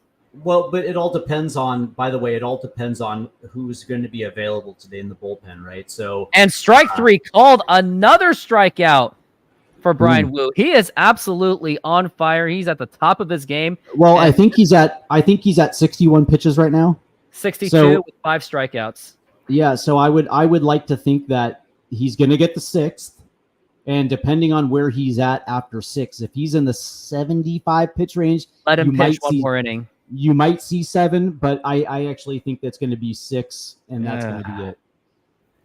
It all depends on if how the Mariners offense does, because if the Mariners have a good marginal lead, then they'll pull Brian Wu. It all depends on Scott Service and how he uses his bullpen today, because they got a 2-run lead, and you would like to see the Mariners play a couple more runs before handing it off to the bullpen. But if it's still a 3-1 lead after 6, it all depends on who they bring out. What's his ass? Trent Thornton pitched yesterday, an inning, a third, so he's probably not going to be available. Stanek is not going to be available, so that leaves. So we need Santos and Munoz. Austin Voth, Santos, and Munoz. I would like to see Santos. I like Austin Voth. I think he's been, or Snyder. Shauna loves Austin Voth to the death. Yeah, but Shauna likes it. Shauna loves everyone, man. Like I haven't seen anybody that she's like, no, I don't like him. She likes everyone. You know who she really loves though? Cade Marlowe. Cade Marlowe. Yeah. I do think he should at least get a week worth of play though. I think that if Cade Marlowe showed any interest in Shauna, she would just melt. She would be like, oh my God. Cade. All right, maybe that was maybe that was a little too far. My bad. Maybe. And we got they're showing the legendary Dan Wilson. I have never seen anybody. I have never seen a lady's eggs drop as much as she does when she talks about Cade Marlowe. It's like, oh boy, she's got it. It's not just a Mariners prospect. It's a Mariners prospect that barely anyone knows. Yeah, like an average fan would not know. Dude, it's like an Usher song with her. I'm here crushing on people like Montez and Celestine, but she's crushing on Cade Marlowe. Yeah. But by the way, when Home Dude got traded to the White Sox this spring, she lost dude, what's his name? Deloach. Yeah, Zach Deloach, dude. She like was acting like a family member died, and I was like, that's funny. Haha, yeah, she's infatuated with Cade. Yeah, that's a nice way of saying she likes Cade. Infatuated, like it's like, it's like damn near, And Deloach, when he was called up in 9 games, 136 with a 240 OBP. So it's not like the Mariners missed much. What was that movie back in the late 80s, 90s with Michael? Oh, Fatal Attraction. Yeah, there it is. She's got like a Fatal Attraction thing with Cade Marlowe.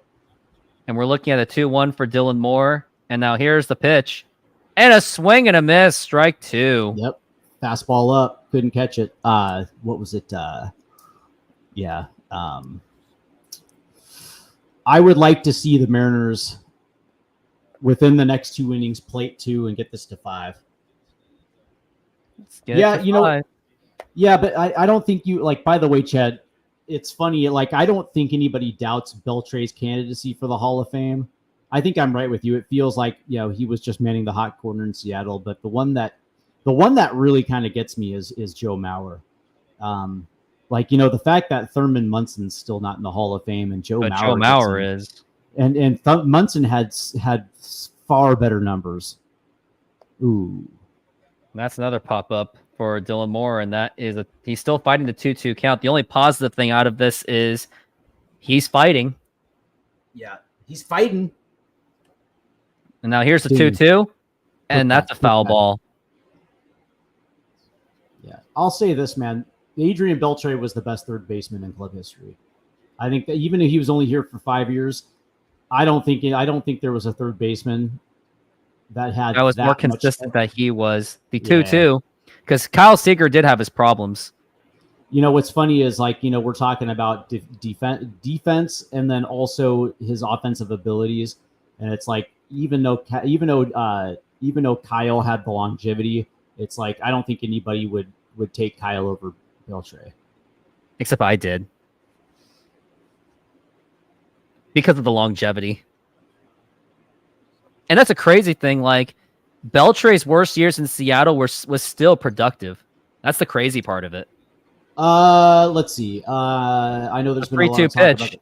Well, and a swing and a miss, strike 3, and down goes Dylan Moore. That was a good pitch. Let's see. Well, the problem with guys like Samad Taylor and Cade Marlowe is just there's not a lot of trade value in those guys because they're essentially quad A guys, right? I mean, they're the in case of emergency break glass guy kind of guy. And there you go. And that's the thing. It's like when you're talking prospects, it's guys like Harry Ford, Cole Young, Laz Montez. Value. Yeah, those guys have crazy value. But that's the question. It's like, are they going to do the uncomfortable thing, do the thing that makes them uncomfortable, and trade some of those guys to bring in legit talent? Because the Mariners. And my question is, do these Mariner fans that want to hoard these prospects, do they even go to the games? That's my question. No, they do not. And the crazy thing, it's like the reality is the Mariners can trade their top 6 prospects and still be perfectly fine. That's the reality. Yep. It's not 97 guys. It's not going to be like the Derek Lovera-Tech trade. It's not going to be like that. It's going to be much different than that. The 0-2 pitch, and that is up high for a ball. Yeah, Samad Taylor and Cade Marlowe, that's the thing. It's like if Samad Taylor had brought any value, he would already been on the 26-man roster, you'd think. Same 1 thing and with 2. Cade Marlowe. And that is up high for a ball, 2-2. Not to mention the fact I don't think Samad Taylor or Cade Marlowe are having the best years in Tacoma right now in a league that is all offense. I don't think they've had the greatest season. I haven't heard much out of it. If I heard much about Cade Marlowe, my phone would have blown up about it. The 2-2. And strike 3 called, and down goes J.P. Crawford. He's just looking absolutely lost. And he's complaining to the umpires, like, hey, man, that was not a good call. He's like, no, you just suck. That was your pitch. Fastball right at the bottom of the zone. And I'm also getting tired of him just arguing with the umpire. Like, the Cleveland one, fine. But then after that, it's like, dude, you got to swing at those. Yeah. It's like, take the umpire out of it. And oh, by the way, here's the reality, right? And this is something that A-Rod was talking about on the radio. It's like with 2 strikes, the idea is to choke up on the bat and put put bat to ball. And if and that's what you do with 2 strikes. It's what I learned when I was a kid playing baseball. With 2 strikes, you shorten your choke up of the bat and shorten up your swing and put bat to ball. You don't. I don't even think they even do that. You don't sit there. You don't sit and you don't sit there and just take pitches that are in the zone. Not with 2 strikes, you don't.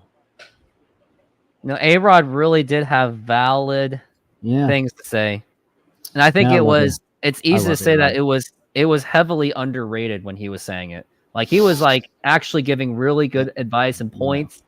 He was talking up Edgar, the fans, and Lou Pennell, the 2-1. Dude, I love and yet A-Rod. Mariner fans are still spitting it in his face. I love A-Rod, man. He's such a beauty.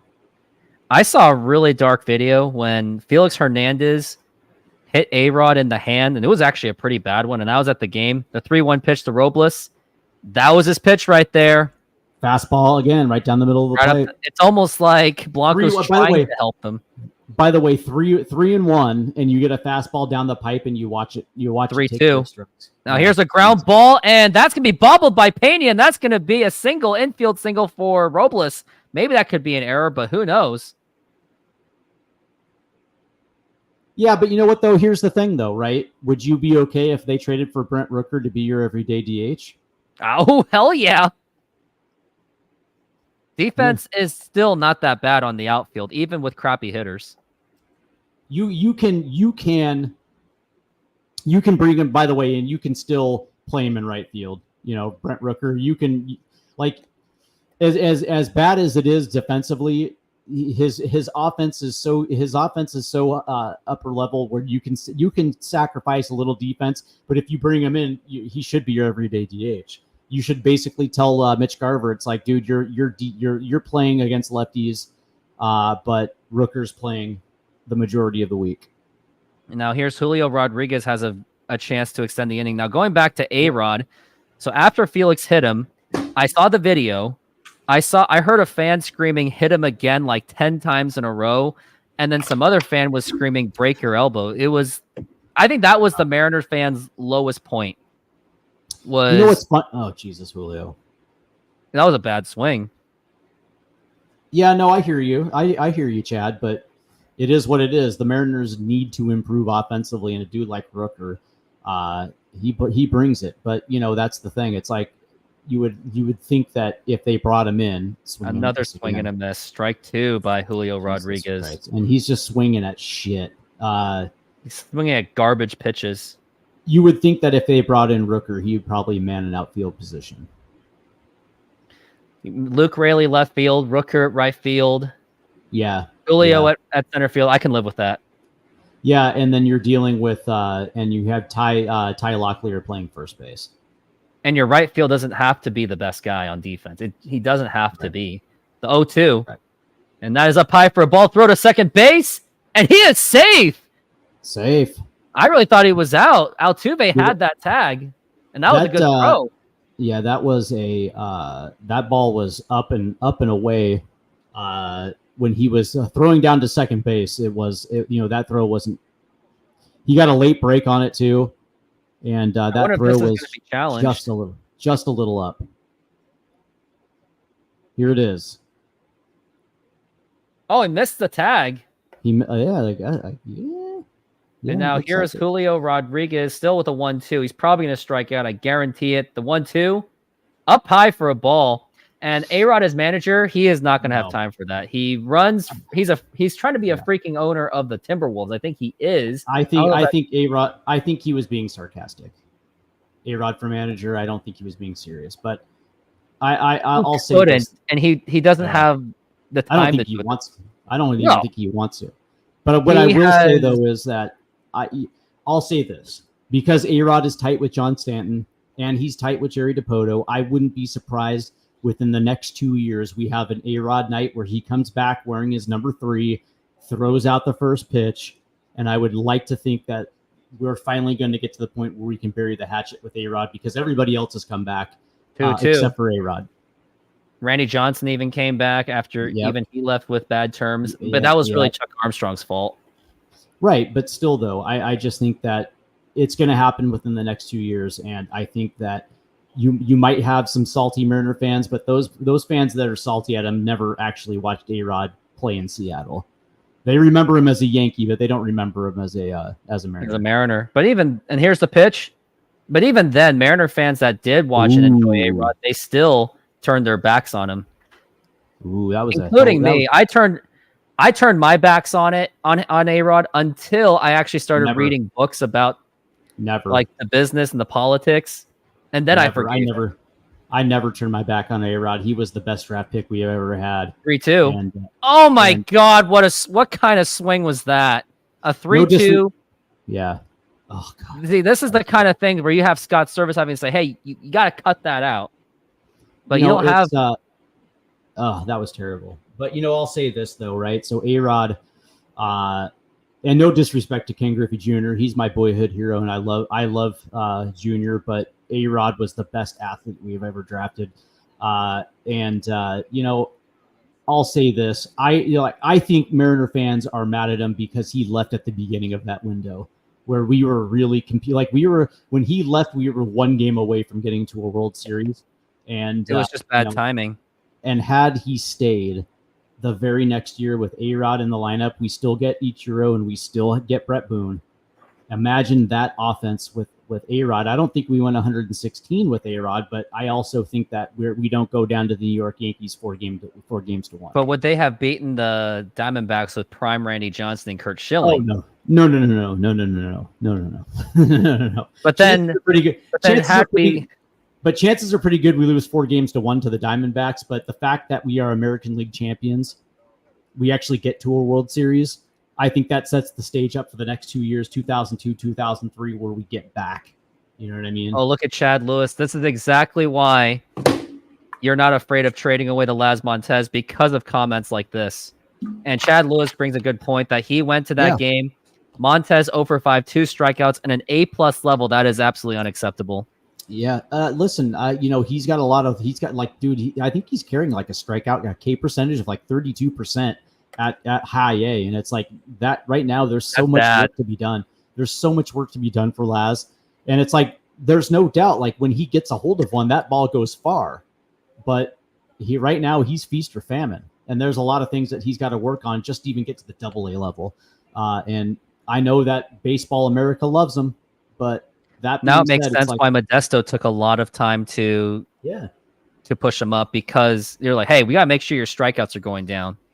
Yeah, it's I think his patience, plate discipline and patience has to be worked on. It's like, dude, he's a long ways away. Like that's why it's like, it's funny when fans be like, well, he's Yordan Alvarez. Yeah, maybe, but he also could be Evan White. You just never know. You never know. And are you willing to wait 4 years? Pitch. No, I'm not. Are you willing to wait 4 years until he gets the call, or do you want to see the Mariners win a World Series this year? Let's win a World Series so we could possibly erase all that bad history. The 1-1 for Dubon, and now here is the pitch, and that is going to be fouled back, and that is going to be a 1-2 count.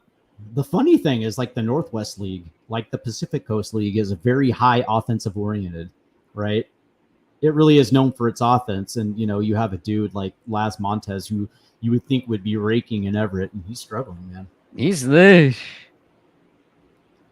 1-2 pitch, and that is up high for a ball. And shout out to Chad for those points. Don't get me wrong. Like, did he play his way out of Modesto? Yes and no. But would it have killed him to keep him in Modesto for the season? It would have. It would have literally 2-2.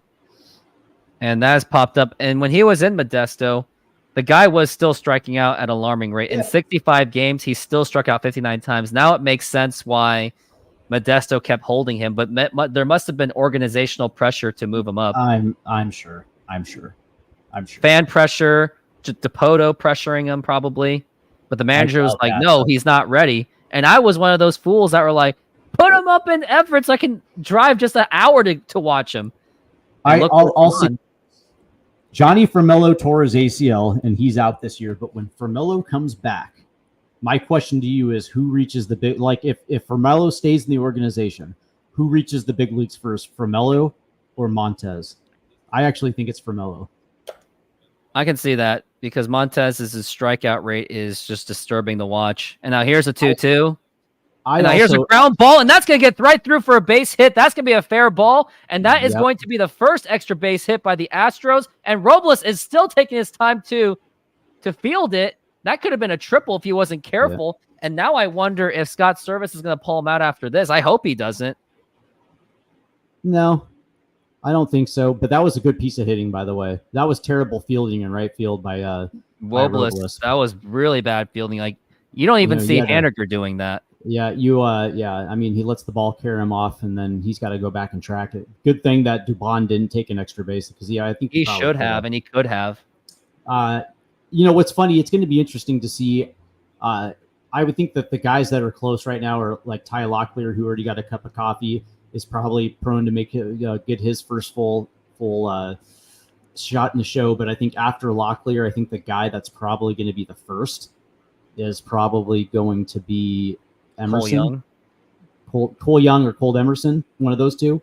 You think that they would really rush Cold Emerson? I think as far as like need and who's going to be fast tracked and who is going to have that opportunity in case something happens. Yeah, maybe Cole. Yeah, maybe Cole Young. I think what I like about Cole Young, he seems to have a better plate discipline than most prospects I've seen. Yeah. So 1-1. And a broken bat check swing and the throw to... Oh, no, there's no play at first base. And what was Cal Raleigh doing? I don't know, man. That was odd. That was odd. That was a half-ass play. I think that deserves some kind of booze. Yeah, he's Chad Lewis, on the other hand, says Arroyo, on the other hand, looks pretty solid. Great mechanics. Bat speed is above average. Really balanced at the plate. Yeah, I would agree. I like Michael Arroyo. I did not like that play. I think he just stumbled on that one. No, what's funny is Woo's coming in to make a play, but he sees Raleigh, so he backs off, and then Raleigh, I don't know what Raleigh was doing there. He picks it up and then does nothing with the ball. It seemed that Brian Wu probably should have got that one, but that was a clear miscommunication. Yeah, for sure. For sure. And, luckily, and what's even worse is nobody was covering home plate. Thank God Dubon didn't go home because that was a run right there. Now with Alex Bregman up, and now you have Taylor Saucedo in the bullpen. Yeah. I mean, again, where is Gregory Santos? Where is he? Well, it's only the 6th inning anyway, but here's the thing, though. So now, double play depth, you'd be willing to take the double play, give up a run to take the double play. But, what really you need right here is a strikeout. Strikeout big time. I would say a strikeout and then intentionally walk Yordan Alvarez because you don't want to give him anything. Yeah, but then you're loading the bases, right? So I'd still take that risk. I would too. There's risks that must be taken. But here's the thing: is I wonder if Service is going to pitch to him though. And now here's a ground ball, and that is nearly caught. The throw to first. Double play. And I don't think a runner scores either. Interesting. Yeah, no, the runner stays at third because wow. Yeah, because everything went too fast. There's a double play ball. Well, that's huge. But now you have first base open. And so, and they're going to argue this now. Why not call the challenge? I guess he's saying that JP dropped it on purpose or something. But what's wrong with that? Yeah, I want to see the replay again. I do too. Yeah, because they're saying that what did JP catch the ball? Oh, he dropped it. Yeah, he dropped it. So there's not really much of a thing to argue. Yeah. JP drops it, and so he's got to field it. So either way, it's a double play anyway. Yeah, it's a double play anyway. Yeah, so JP dropped the ball. It came out of his glove. That's not an out. And because home dude was already off of first base, even the relay to first got back to first base in time anyway to double him off anyway. So even if it was an out, it's still a double play. Not much to argue on that one. Not much to argue. But now with lefty, I wonder. No, no. Please don't do this, Scott. No. They're going to bring Saucedo in to face Yordan. One little problem. Wait, is it Dubon or is it Alvarez? Alvarez, sorry. Yeah, they're bringing him to face Alvarez. No, this is a horrible idea because how does Alvarez do against lefties? Robbie Ray will be the first to tell you that. Yeah, but what did Yordan already do to Brian Wu already? He took him deep already. No, just let him walk and let Brian Wu finish the inning. That's a good question, Chad Lewis. At what point is Wu going to be able to, he's not. Never. That's the answer. The funny thing is even with our veterans, quote unquote, veteran starters, you don't really see them go through the lineup for a third time. That's kind of Scott Service's deal with starting pitchers. He'd rather hand the bullpen off at the sixth because unless a starter's on a heater, you're not going to see him go through the third time through the lineup. Every once in a while, you'll see it, but a point. Usually after the second time through the lineup, they're not going to let a starter go. And because their advanced metrics tell you that, the averages start to go up a third time through the lineup. So the answer is you're never going to see it really often, especially not with Wu. Unfortunate. Especially not with Wu. And Wu pitched well today, man.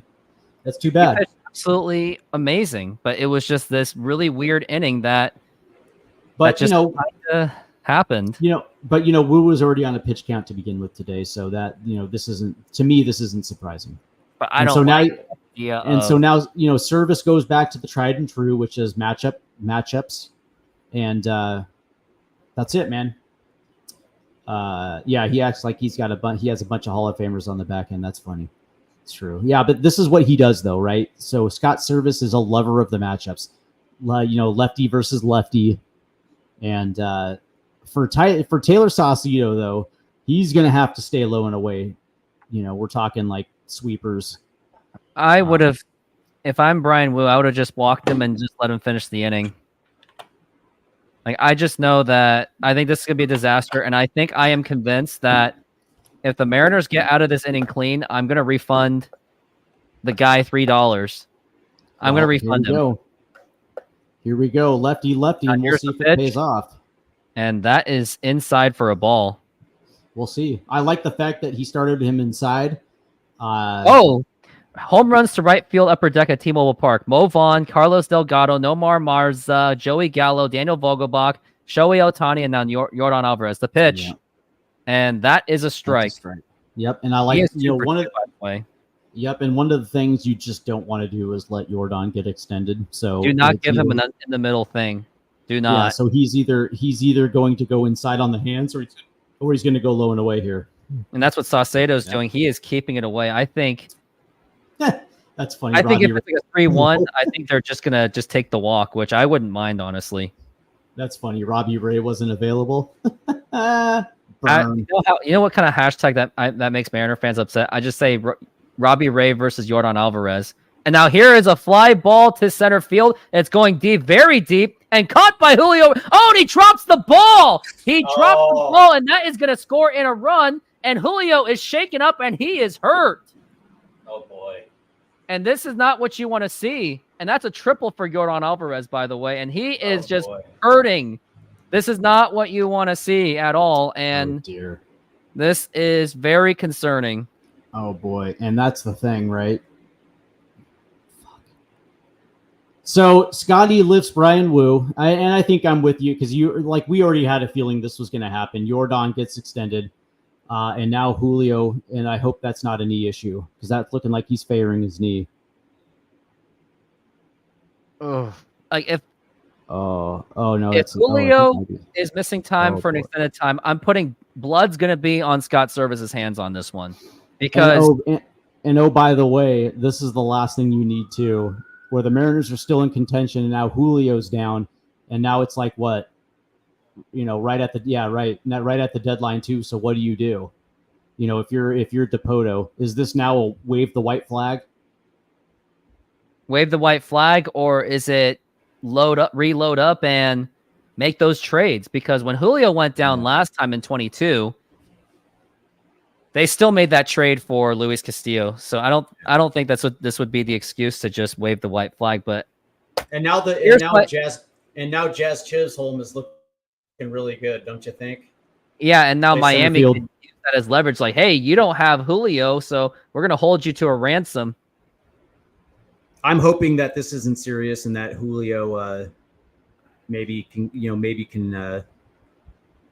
If I was a Mariner, you know what needs to happen? Whenever a starter gets pulled this insanely early, Scott Servais should be met with boos. The moment he's out, I'm telling you, Mariner fans, to just boo the living crap out of him. The good news is he's not like, at least he's still kind of. You think he's out? Up. Oh, he's up. That's up. I want to see him walk around because it might be an ankle.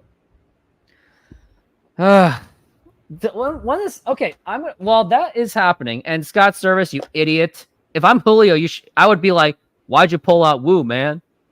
Yeah, I would say that right in his walking. face. And he's not going to cut him anyway. It looks like he's walking here. He's walking, but I think he's out. Yeah, he's going to be done for the day. I think so. He's done. He's done. Well, it's Servais, man. He's not going to continue to play him. He's going to pull him. So the issue is, is this going to be a 10 game for sure? Yeah, no, I'm hoping that it's not, and that he'll be out for a couple days, but he'll be back. Because if it was really serious, he wouldn't be walking right now. You know what I mean? Like if this was and he made the catch too. By the way, he made the catch, hits the wall, and then the ball comes out. Oh, if Julio is out for a long time, blood is on Servais's hands. Shoulda kept. It looks like he's okay. It looks like he's okay. So he's coming out as a precaution. I would think that the next couple days that he'll ice and rehab, but I would probably think that Julio is going to be back within the week. Yeah, but still, you're going to be losing him for quite a bit some time. The only positive thing of not having Julio, not that I should be saying that, is maybe your strikeouts go down, but that's about it. And that's not saying much at all. I would think for the rest of this game, you're probably going to see Clase, who can really, I think he's the only guy who can actually play the position. Mariners right now actually do play well when he's playing statistically. And now Scott Servais, I'm telling you this right now. Yordan Alvarez against lefties bats 308, 385 OBP, 949 OPS, 44 bombs in his career. Yeah, you know what? I seem to agree with you that it would have been a little, with first base open. It would have made a lot more sense to walk him and then just attack the next hitter. Yeah, but Servais is playing the matchup, and here's the thing: if he really cares about analytics, he would actually be taking the time, like dumb people like me looking up those kind of numbers. But he doesn't even do that. He's like, left. By the way, how many times does Yordan Alvarez have to crush your lefties for you to understand that playing the matchups probably is not there's certain times where you could play the matchups 100%. Yeah, like that's the thing. It's like there's certain now Ty France is going to take first base, and it looks like Luke Raley's going to play center field. And now our offense is going to be neutralized because of that. So yeah, it's like there's a time and there's a place where you can play the matchups, but then there's other times where it's like, yeah, with an open base at first base, I would have walked him, and I would have gone off for the next hitter, and then you can use Taylor Saucedo in another situation. The only good thing out of this is it does give me YouTube short content where I'm going to say, no, do not pull up Brian Wu, do not do the lefty, and then moments later, Julio is out. I wonder if they're going to move Robles to center, and then they put what's his bucket Raley in left, something like that, and Dylan Moore to right, I guess.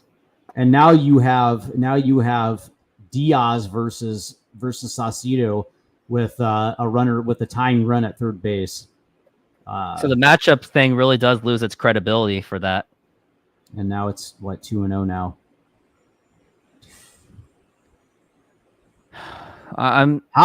How to lose a game in 5 easy minutes by playing the stupid matchups. That's all you have to do.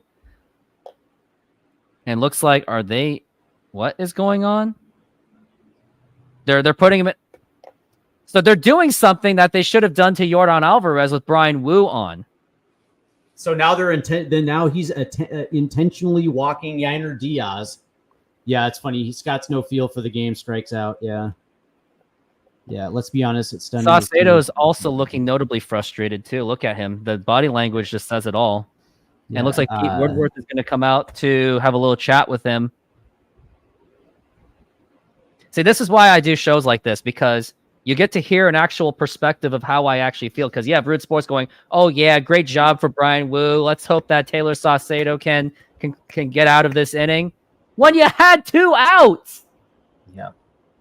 Yeah. It's the only thing here is like, now you have to attack the strike zone. You have to get that final out and leave the tying run. But what's funny, so you walk Diaz to get to Chas McCormick, and I understand, right? He's only hitting 203 on the year, so it's the matchup is a little bit better. But that being said, at any portion of the plate, any portion of the plate, it could be, this game could be tied up. And a swing and a miss, strike 1. Offense is going to have to do really big things, because we know a 3-2 lead is not going to be enough, especially when Scott Service kind of forgot who Gregory Santos is. Yeah, but this is not. I don't think this is the inning for Santos. Me personally, yes, yeah, I agree. after Yordan Alvarez, I would have gone to Voth, and not have kept Tyler Saucedo in the game. And we're looking at an 0-2 count. Fans are getting up on their feet to encourage Taylor Saucedo to get this done. And yes, if the Mariners, I will give my $3. It's 0-2 pitch, and that is a ball. Here's my plan. If if the Mariners get out of this inning clean, I owe him $3. I don't owe him $3 because this is not a clean inning. Well, no, it is, because they already scored a run in the Swing and a miss, strike 3, and that's going to retire the side. But they left the tying run on third base, so I guess good for Saucedo. But that being said, though, I mean, you lose Julio in the inning, and you made the mistake by not walking Yordan Alvarez, and you walk Yainer Diaz. Dude, I'm just even analytics geeks are going to say that's a horrible idea. Of like, when's he going to learn? Like, did Service forget about Robbie Ray? Because from what I recall, I think that this is going to be the inning where the Mariners need to tack on a few insurance runs, because Chad Lewis is right. It feels like this is going to be an impossible task for them to hold this lead for the next 3 innings. So you're going to need at least another run, if not 2, to at least give you some comfort. But that being said, it's like, geez, we need this win so bad. Good Lord, man. Yeah. So that was such a stupid move here. You're right. I mean, analytics aside, that was a dumb move. No, even analytics would even go against that move. Yeah, I mean, it's like, it's weird. Now, if Yordan was batting like less than maybe 250, then maybe I'll take it. Maybe. To play some devil's advocate, I think Service is watching this game and seeing that the Astros were starting to come alive, right? And so, even if they take the bat out of Yordan's hands and you load the bases, the wonder is if a base hit scores 2 and all of a sudden it's tied. Whereas if you bring a lefty in and mitigate the damage. But that being said, it's like Yordan Alvarez is Yordan Alvarez. They're doing a drone show. What do you think of those drone show things? I've never seen one, but I think drones are pretty sweet, though. My ex-wife has got one, and her footage on the drone is just unbelievable. I think they're pretty cool. Someday I'll do YouTube content off of a drone someday. Here's the pitch to Cal, and that is going to be a ball. Isn't Spire back? I think so. I think he is. Don't get me wrong. I love Taylor Saucedo, but that just wasn't the right time to use him. Fastball again, right down the middle of the plate, fouled away. I love how fans want to sit there and tell me that his X slugging is like 5 something. when it versus the fastball, but yet when you see and a check swing. Look at that. and when you actually see him bat and you see him whiff on fastballs, it's like you're like, I don't give a shit really what the numbers say. It's like your eye tells you the entire story. And I'm seeing really bad swings by Cal Raleigh, the 1-2 pitch. And that is up high for a ball, 2-2. And it's just really painful to see Cal Raleigh's batting average at 211 with 20 home runs. I mean, 20 home runs, but the 211 I look at the most. The 2-2 pitch, and look at that. He's just chasing that. Yep. I don't like that. Oh, he got a piece of it.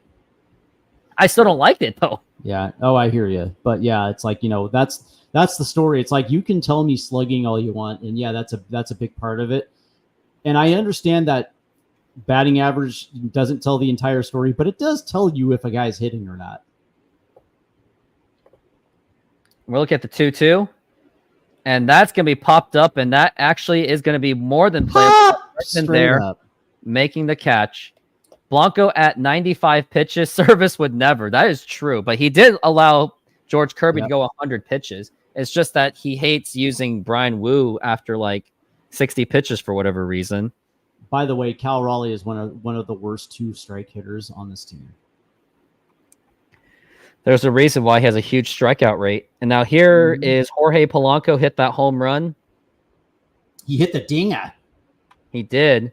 And hopefully he can do it again, because we need another one, because we all know the 3-2 lead is just not nearly going to be enough. Not nearly enough. And now here's the 1-0, and that's going to be up high, and that's going to be a 2-0 count on Jorge Polanco. That's awesome. Polanco's at 95. Service would never. Never at all. The 2-0. And that's a swing and a miss. Strike one, 2-1 the count. Yeah, that's taboo, man. Pitchers pitching in the 90s. Yeah, that's taboo. That's taboo. No, it's taboo. But yet, Scott Service likes to burn through his bullpen. And here's a line drive, and that is a base hit. There you go. Jorge Polanco so far. And now I'm curious to see what his numbers are in the second half so far. They're probably not much different, but whatever. Look at his second half splits, man. It's not bad. Jay Trident Podcast just reached out to me. What's going on with Jay? He says they pitched to Jordan, then I'm going to say I would have kept Wu, walked Diaz, and then take care of it. And now here's a pop-up once again, and looks like Astros may have the momentum on this one, and he makes the catch.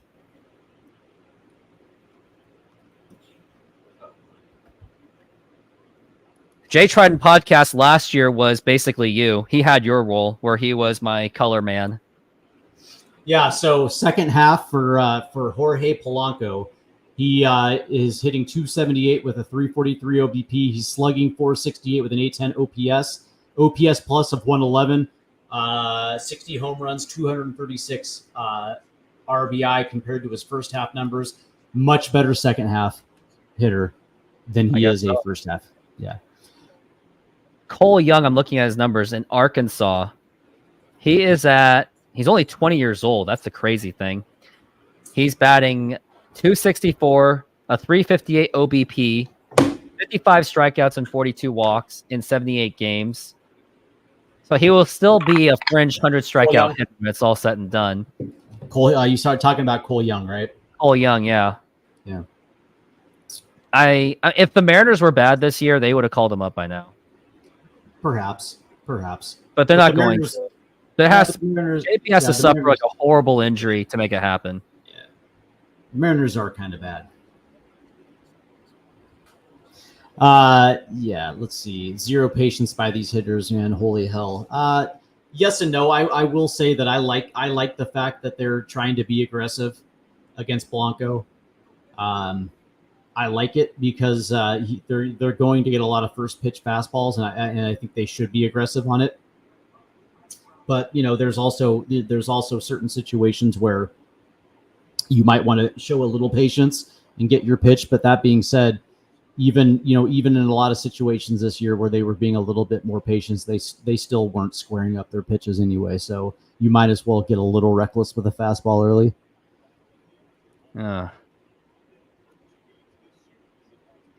I tweeted saying, "Is Scott Service aware that Jordan kills lefties?" And people are actually looking at it. I mean, yes. I mean, yeah, he got a triple out of it too. Like, it should have been caught, yes, but if you have Brian Wu, you walk him, or at least he maybe doesn't hit like that again because he hits lefties much more severely against righties. So now we get Seth Martinez. Seth Martinez on the mound. We got Mitch Haniger. Now the pitch, and that is a strike. And given the situation, PD Master, I'll give you another opportunity. If Mitch Haniger gets an RBI out of this in any capacity, I'll refund you the $3. Did it make sense for Mitch Haniger to take this at bat? Did it really? But who do we have? Who could have taken over? Like Jonathan Clase in this situation? Don't we have the black hole, Dom Canzone? No, he's on an IL. He's on the IL. Okay. Yeah. Now here's the 0-2. I hate to say it. It's an addition by subtraction because Canzone is just atrocious. Yeah, he's 100%. But a left-handed batter, like if you want to play the matchups, yeah, why not Jonathan Clase? I guess so in that regards. And we're looking at a 2-0. He's a 205 hitter. Ugh, the pitch. And now here's a line drive, blooping. That's a base hit, and we got third base, and we got runners at the corners. Woo-hoo-hoo-hoo-hoo. Christian, you're a Cubs fan. Stay in your lane, buddy. Well, I'll say this. You guys should know that the M's are a good team and will advance. Of course they will, but we're also longtime Mariner fans. And you know what? Until they actually prove it, we are literally going to take a giant shit on this team until they can actually prove it. Because I don't care. We're fed up. Because I don't care if Mariners Mojo raise the trident or the Mariners themselves collude to get us canceled. I don't care. I will do it to the death. Dude, you can't cancel me, dude. I'm uncancelable. Like I'm gonna come back and like if anybody tries, I'm gonna come back and just rain fire on somebody. But so let's see a rare hit. Yeah. Rayleigh. Oh, he's over 22 in his last 22 at bats. He's got to get a big hit on this one. Yeah, but you know what though, man? He's due. He's got to be due. And plus, they're not even giving him at bats against lefties either. That's the problem. And now here's the pitch.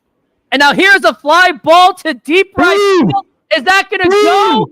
That is good. That is a home run for Luke Rayleigh. Luke Rayleigh with a 3-run home run, and the Mariners have extended the lead to make it 6-2. Yes! What a bomb! Fuck yes! Luke. You gotta hang. You got one hanging right out of the middle of the plate. Oh, that's exactly what you want to see from this offense. A clutch situation where Martinez leads one hanging right out over the plate, and Luke Rayleigh just exit stage left. And that's funny. Who needs patience when you can hit dingers? And here's the reality. And we were talking about this all game long. There is a time where you can actually be reckless on the first pitch, because especially if you're going to get something that sits right out of the heart of the plate, take your chances. And you know what? Rayleigh got it all. Bombed. All.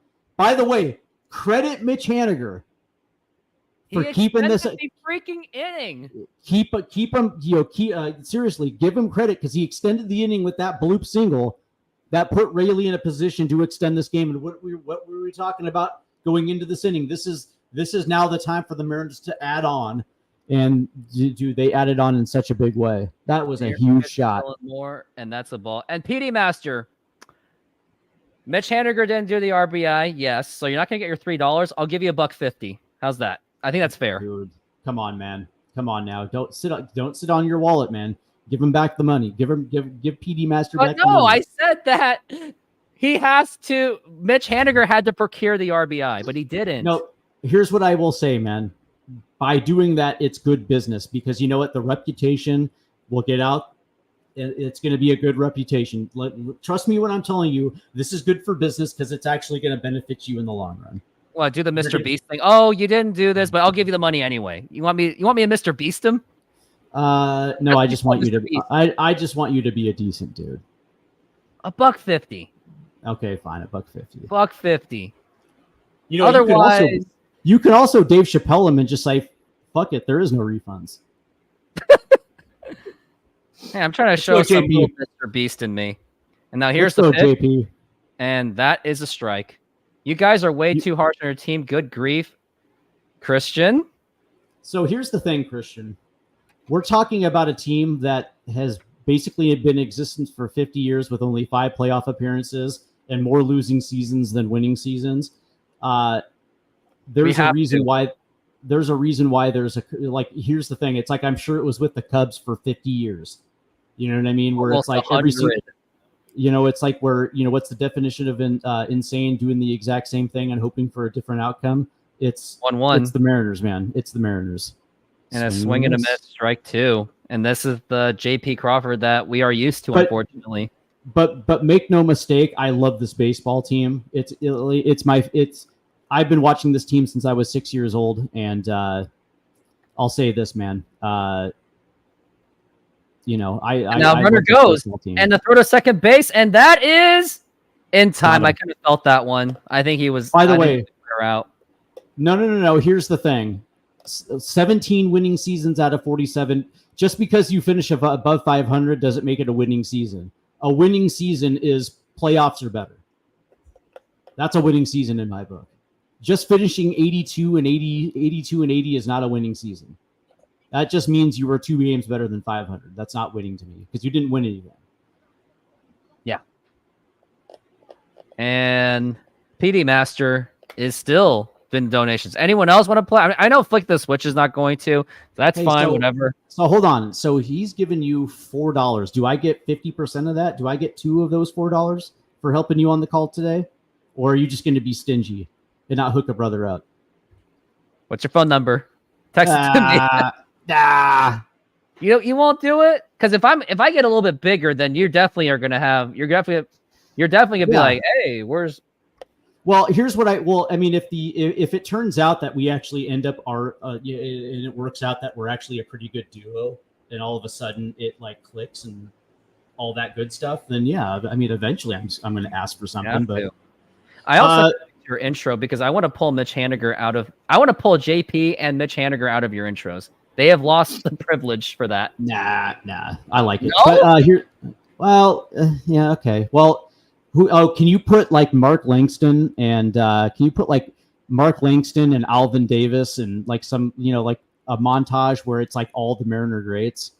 I would have to completely revamp I would have to completely overhaul the entire thing and put like different music on it. The Mariners have it. Yeah, no, I mean, it's like, yeah, that's the thing. It's like the Mariners literally have been mismanaged for 47 years. And it's like, yeah, that's cool, man. You have a couple seasons where you finished above 500. Okay, well, whatever. It's like, dude, they haven't won the division in 23 years. They've only won it 3 times and had a 22-year playoff drought. It's like there's a reason why I shit on this team so much, but it's I can. 2 of them were kind of on the skin of their teeth. 95 was at the skin of their teeth. Yeah. 97 was drama filled. They won with cushion, but there's only two seasons in which they won the division with cushion. 97 and 2001. In 2000, they got the wild card on the last day of the season, and in 95 is a 1-game playoff. Yeah, so they got in very dramatic fashion. The pitch, and here's a fly ball drilled to left field. Forget about that one. That is a home run given up by Colin Snyder, and the lead has been cut to 3. But that was Jeremy Pena with a home run. Dude, that ball was crushed. So I will say that. Yeah, it's interesting that Colin Snyder's in right now, but it's a 3-run lead. That's why Scott Service is doing because he feels comfortable with a 4-run lead. But I wouldn't feel comfortable because Mariners have blown a 4-run lead with this kind of margin back in the 2022 playoffs. What's funny is we were applauding Luke Raley for taking advantage of breaking balls right out in front. And Jeremy Pena just did the exact same thing. Colin Snyder left that slider just out over the plate. Holy Colin shit! Snyder really shouldn't be on this team. No, he really shouldn't be. If Scott Service managed his bullpen just slightly better, Matt Brash is still pitching on this team. I can tell you. I'll take that. He wore out Matt Brash last year. No one talks about that. What's funny is they DFA Mike Bowman. Okay. But the crazy thing is, I thought for sure we'd see a Logan Evans by now. Although I heard they moved him back to the They rotation. moved him back to starting rotation. Yeah, it's like what's crazy is the Mariners need bullpen help too. Like we can talk about corner outfielders and everything, but they really need help in the bullpen. Oh as well, wow! too. He says if Mitch Haniger hits a home run, he's gonna pay me $10. I would like to see the Mariners trade with the Santos in the bullpen. Yeah, there you go. Woo! I'd like to see the Mariners trade with the White Sox. Maybe a deal that gives us Luis Robert Jr. and Michael Kopech. That would be a solid deal too. You get your bullpen piece and your outfielder.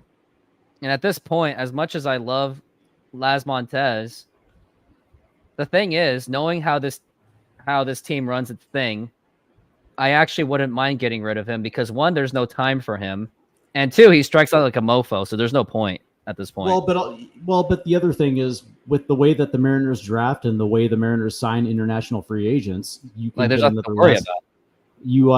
You're going to be able to replace Las Montez with another Las Montez. It's not the end of the world. It's like I understand Baseball America loves him because he's got power, but like right now the Mariners are trying to develop his his plate discipline, and it hasn't necessarily. No, has not. And by the way, we got a strikeout out of Colin Snyder. Good for him to redeem himself on that. Let him develop in the White Sox system, and if he pans out, good for him. And now here's a ground ball, and that is a base hit by the Trey Cabbage, the same man who robbed Julio Rodriguez of that home run. And that was a great play. I can't hate on that, but I know Mariner fans last night, they even tried to pull a racist agenda on it, which made no sense. What was the agenda? I have no idea what they were trying to do. I think I think Astros were pointing out the no-fly zone thing. Because he's white or what? Oh, because he so why? Because he caught the ball and then did the whole no-fly zone thing. I guess so. Because Julio. Oh no! A wild throw, and now we got a man on second base, possibly going to third base because Ty France is slow as shit. And I think Colin Snyder gotta get him out of here. Well, that's just Seattle, though, right? They'll look for anything to pull the race card. It's funny. That was with the Hector Neris and the Julio Rodriguez thing.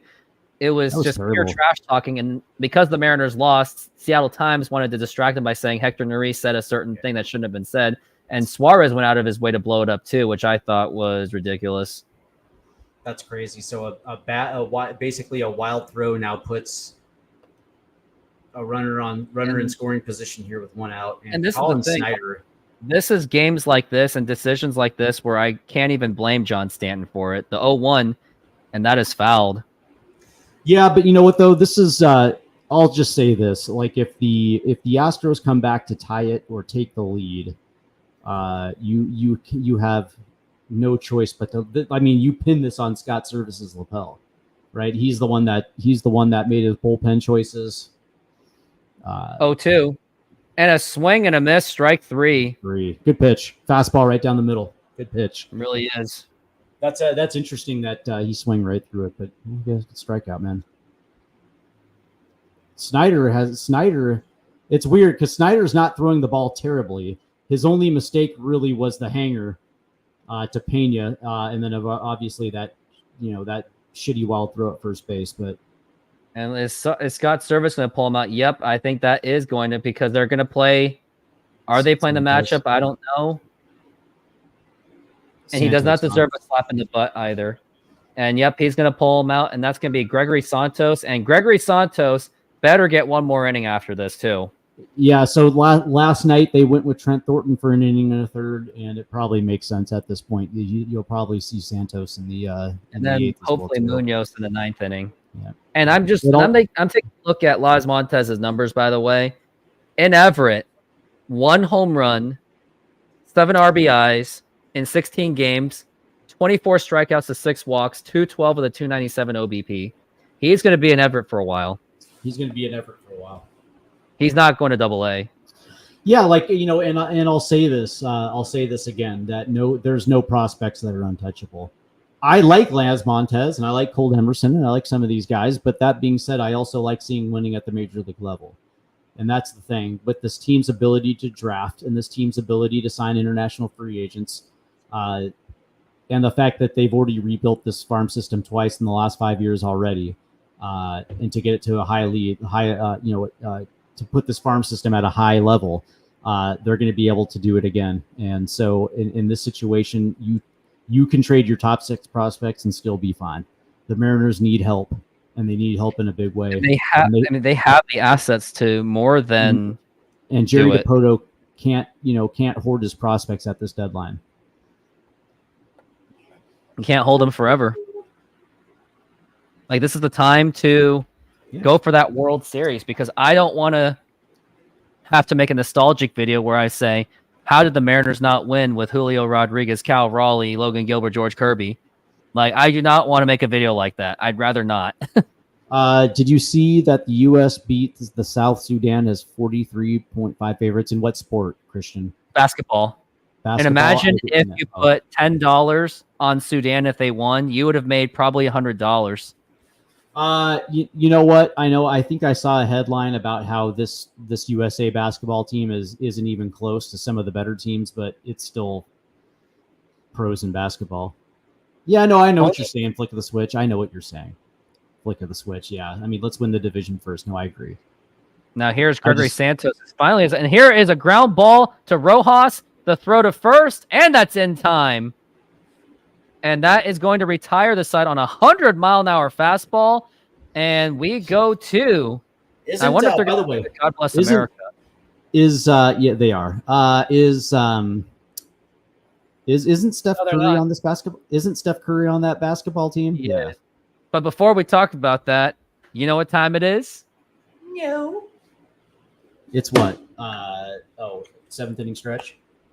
Take me out to the ball game.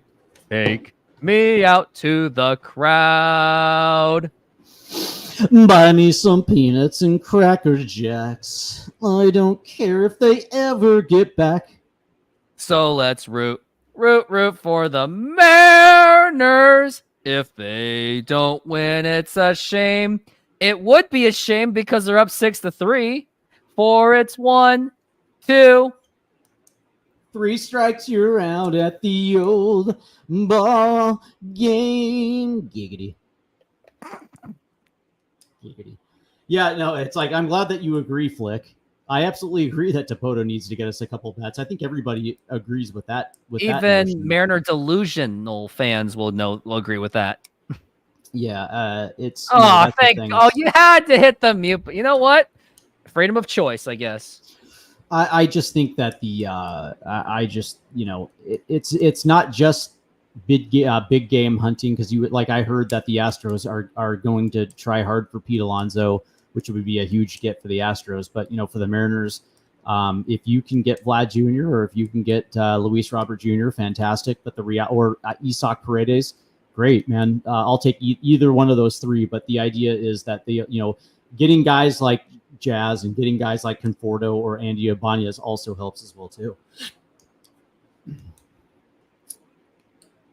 By the way, Andy Ibanez is crushing left-handed pitching. Speak of Ibanez, Raul Ibanez, and I actually talked to him for like a few seconds. He was the most uptight mofo I ever met. So when I was covering this team, and I was in the clubhouse, the 2 guys that were like the most confrontational, not confrontational, but you can tell like if you said something wrong, there would be a problem, were Mike Morse and Raul Ibanez. Those 2 guys didn't want to talk to anybody at all. It was crazy. It's like, okay, cool. Because Mike Morse and I share a mutual friend, my buddy who does a lot of he does a lot of memorabilia, signed memorabilia. And then when Mike Morse was originally coming up with the Mariners, he was coming through the system. Yeah, he and Mike Morse struck up a little bit of a friendship, and so I was trying to bring that up, and he was like, "Dude, I just don't want to talk to you." And I was like, "Okay." Now, maybe it makes sense why Lou Piniella never really gave him a chance because of stuff like that. Other than the fact that the Mariners were kind of loaded in depth. Hey, by the way, flick the switch. I disagree. I just don't think Dakota's publicly going to tell you what direction he's leaning in. It's like those, his comments were like the king of saying something without saying anything at all. I think he was just holding his cards close to his vest. Poker. The pitch. My poker face, my poker face. Poker face. Poker can't read my. And look what Houston's doing. They're allowing their pitcher to pitch one more inning. So you're saving arms for the next inning. What a concept. So 0-1, JP Crawford gets a fastball middle up, and he fouls it away. Good Lord, this dude cannot hit a fastball at all. No, we got to move this guy down. Carry my. No, you can read my. The 1-2. And a foul ball again. And that was also a pitch for him, too. A very weak fastball. 90 mile an hour fastball up, and he fouls it away again. Yeah, dude, Chad Lewis, dude, yeah. But hey, at least it's taking like 5 extra pitches to strike him out. Moral victory. The pitch. And that's a ball. Yeah, it's insane at how bad this team is when it comes to the fastball. It's insane. Popped up again, fastball up and in.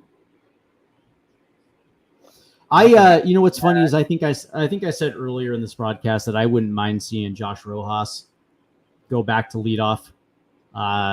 Even Robles, I guess.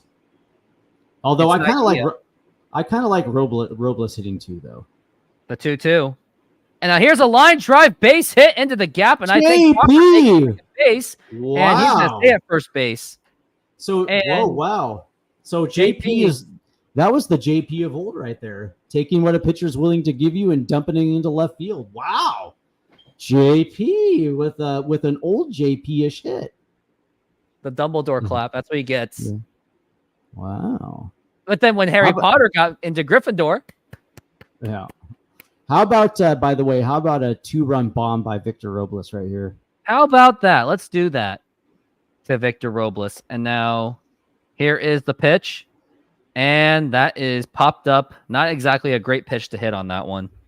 Yeah, it's up a little too up in the zone. But Victor Robles today, though, how about that though? A double, single, and a stolen base. He's had himself a nice day, and it's true. It's hilarious and stunned we are when other guys get singles. 0-1 and a foul ball, and that's the thing that Robles has to work on is he is still chasing. Like he was chased. Those are 2 bad pitches that shouldn't have been chased. Yeah, but what's crazy though is in the first inning, what was great was the first inning in an 0-2 count. He doubled down the left field line. Man, a PD Master really loves Sedone. Keep it coming. No, what I really think is, strike 3 called. He doesn't even.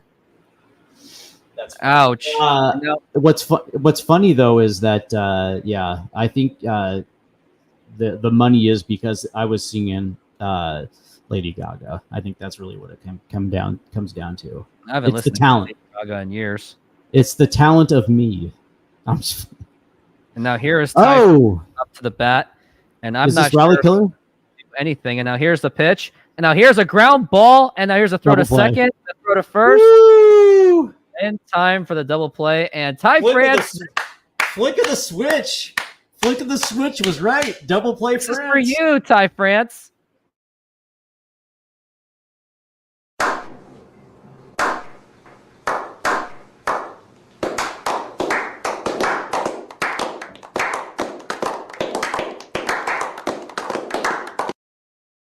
That was so bad, I'm going to the bathroom. I'm absolutely 100% with you, Chad Lewis. It's unfortunate because Ty was an all-star 2 years ago. Had a very good 2021 and a very good 2022. The reality was that he decided to sell out for pull side power because he's playing a position where it requires power. Instead of just staying the course with his production, he decided that's why he went to Driveline. He went to Driveline to develop more pull side power, and obviously it didn't pay off. And I'm with you. I don't care if Locklear struggles. I don't think Locklear would struggle. He's playing excellent down in Tacoma right now. But it's time for Ty to go, and I would like to see them DFA Ty France and eat the remaining 1.52 million left on this year's deal, and let Tyler Locklear have his run. I'm at that point where I'm 100% with you. But that's the thing. It's like they've given Ty enough run. You know what I mean? Like Ty struggled last year. Okay, cool. Maybe it was an aberration. And then, this year coming into it, that's the thing. It's like Ty went to Driveline to develop more pull side power. It hasn't worked out. And now you've given him enough run. You've given him one half of the season to correct whatever was ailing him. And now it's clearly it hasn't worked. And now it's time for Ty Locklear to step in and get some at-bats, man. I mean, just look at his physique. I mean, he has like the body of like a potential to be like a 25, 30 home run guy. Yeah, he meets he the has profile, the tools to doesn't he? do that. Yeah, he does. He's got that beard that speaks intimidation. He looks like an alpha male type. Well, now that Ty Locklear is absolutely killing the ball down in Tacoma. And now here's a ground ball to JP Crawford, throw to first in time. And that's the thing. It's time, man. It's time to end the Ty France experiment. It's time to at least reset the position with Locklear. Now, if you want to address it in the trading deadline, fair. But it's time. It's time. And now here's the scary Yordan Alvarez, who's up to bat. And Yordan not only hit a single, a home run, and a triple. He's actually a double away from the cycle. Yeah, he is. Honestly, I actually kind of want to see it. I want to see it so I can put it on my YouTube going, Yordan Alvarez with a cycle. Make the Houston fans happy, because I do have some Houston fans on my channel. It's so rare to see the cycle, but but you're also conceding a double off of Gregory Santos, and I don't want to see that. So, and here's the 1-0, and that is a strike. And for sure he's gonna race his way for second base in some capacity. 100%. He has to. He's 3 for 3. Home run, triple, and a single. Contributed to 2 runs and got Julio Rodriguez hurt. Yep, drove in 2 of the 3 runs in Houston's day. The Mariner killer. The pitch. And what a nice fastball. 100-mile-an-hour heat. And that is a strike. 100 miles an hour in the top inside quadrant. That was a beautiful pitch. It's batting .299 with 20 home runs and 54 RBIs. The pitch. Oh, and that is a foul ball. He kind of tripped up. Wouldn't that be like? By the way, wouldn't that? Oh, and he's kind of hobbling. Oh no, this is not good for Yordan Alvarez. Wouldn't it be wonderful if the Mariners had a dude in their lineup that was basically hitting 300 with 20 bombs? That would be the day. I don't even know that happened. Oh, he actually swung at the ball being hit in the shin. Yeah, ouch! Right above the shin protector. That thing hurts. I've been hit by those things. It ain't good. By the way, that was supposed to be Julio Rodriguez, the guy who hits close to 300 with 20 bombs at this point in the season. That was supposed better to be take Julio. Alvarez out of there just to play it. Yeah, I am not gonna say an opinion on that. Well, who was the player that fouled his? Like, there was a player that God, I can't remember. He was a Mariner player who fouled the ball off his shin and then was out for the rest of the year because he had spider fractures in the shin. The ball where the ball hit, it created like a spider web. 1-2. And there is a base hit, and I think Yordan Alvarez is going to get the cycle. He's going to second base, and congratulations to Yordan Alvarez with that cycle. Hits for the cycle. Unbelievable. Be careful what you wish for, right?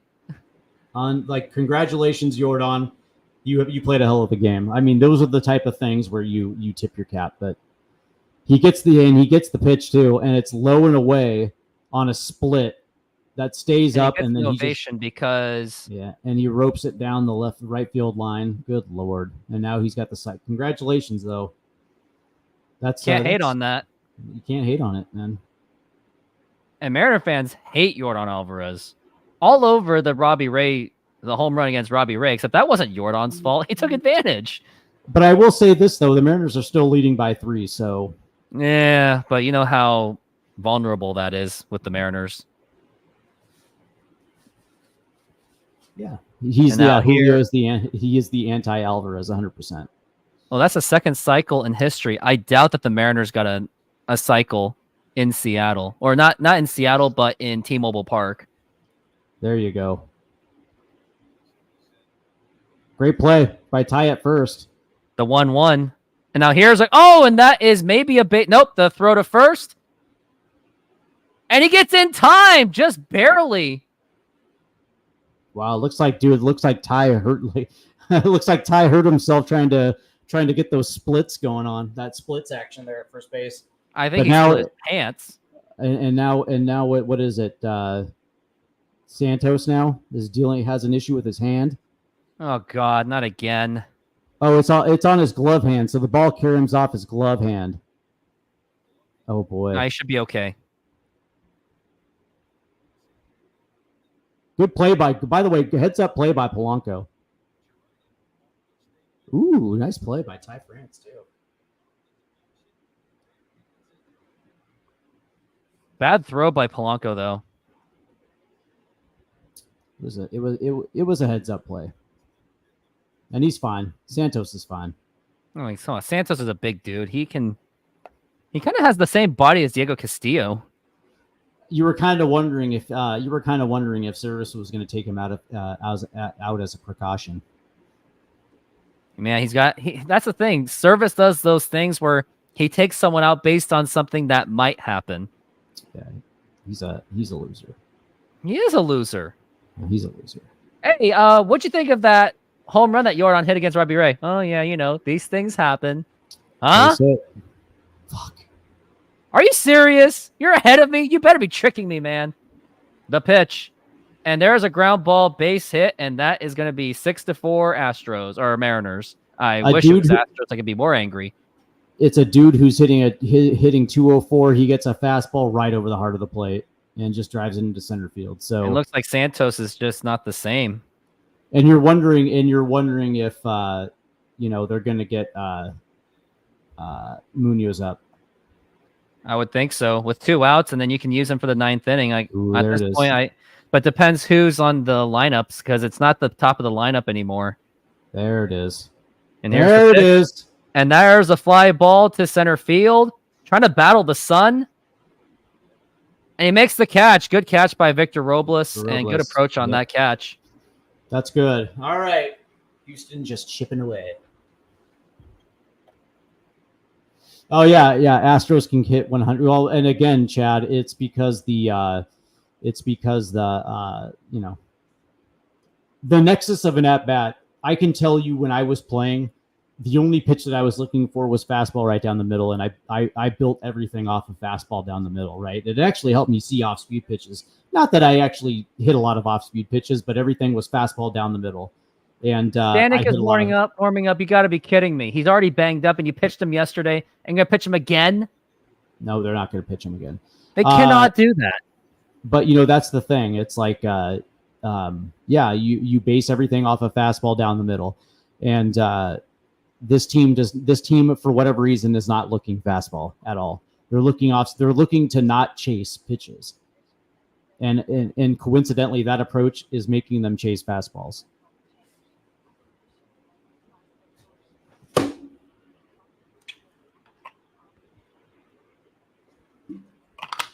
So Stanek is warming up instead of Munoz. Stanek, who, by the way, has got the back issue, and who yesterday got absolutely clubbed. And if Stanek is the one who's taken the 9th, I don't like that. And plus, the Astros hitters know him. That's going to be an issue. Yeah, I mean, as a former Astro, if anybody knows how to attack Stanek, it's going to be the Astros. But that being said, you're hoping it's Munoz. It's got to be Munoz, and we are people crushing against Andres Munoz. We were criticizing him, saying that he's not the closer, but so far he has proved us wrong. By the way, man, credit to Robles for using his glove to like, it was like for a second there I was like, ooh, I actually got hit. I got hit in the face with those things on a pop fly. I actually got literally nailed in the face, and I started bleeding. And then I had my teammates going, "Hey, you want to come out?" I'm like, "No, let me finish."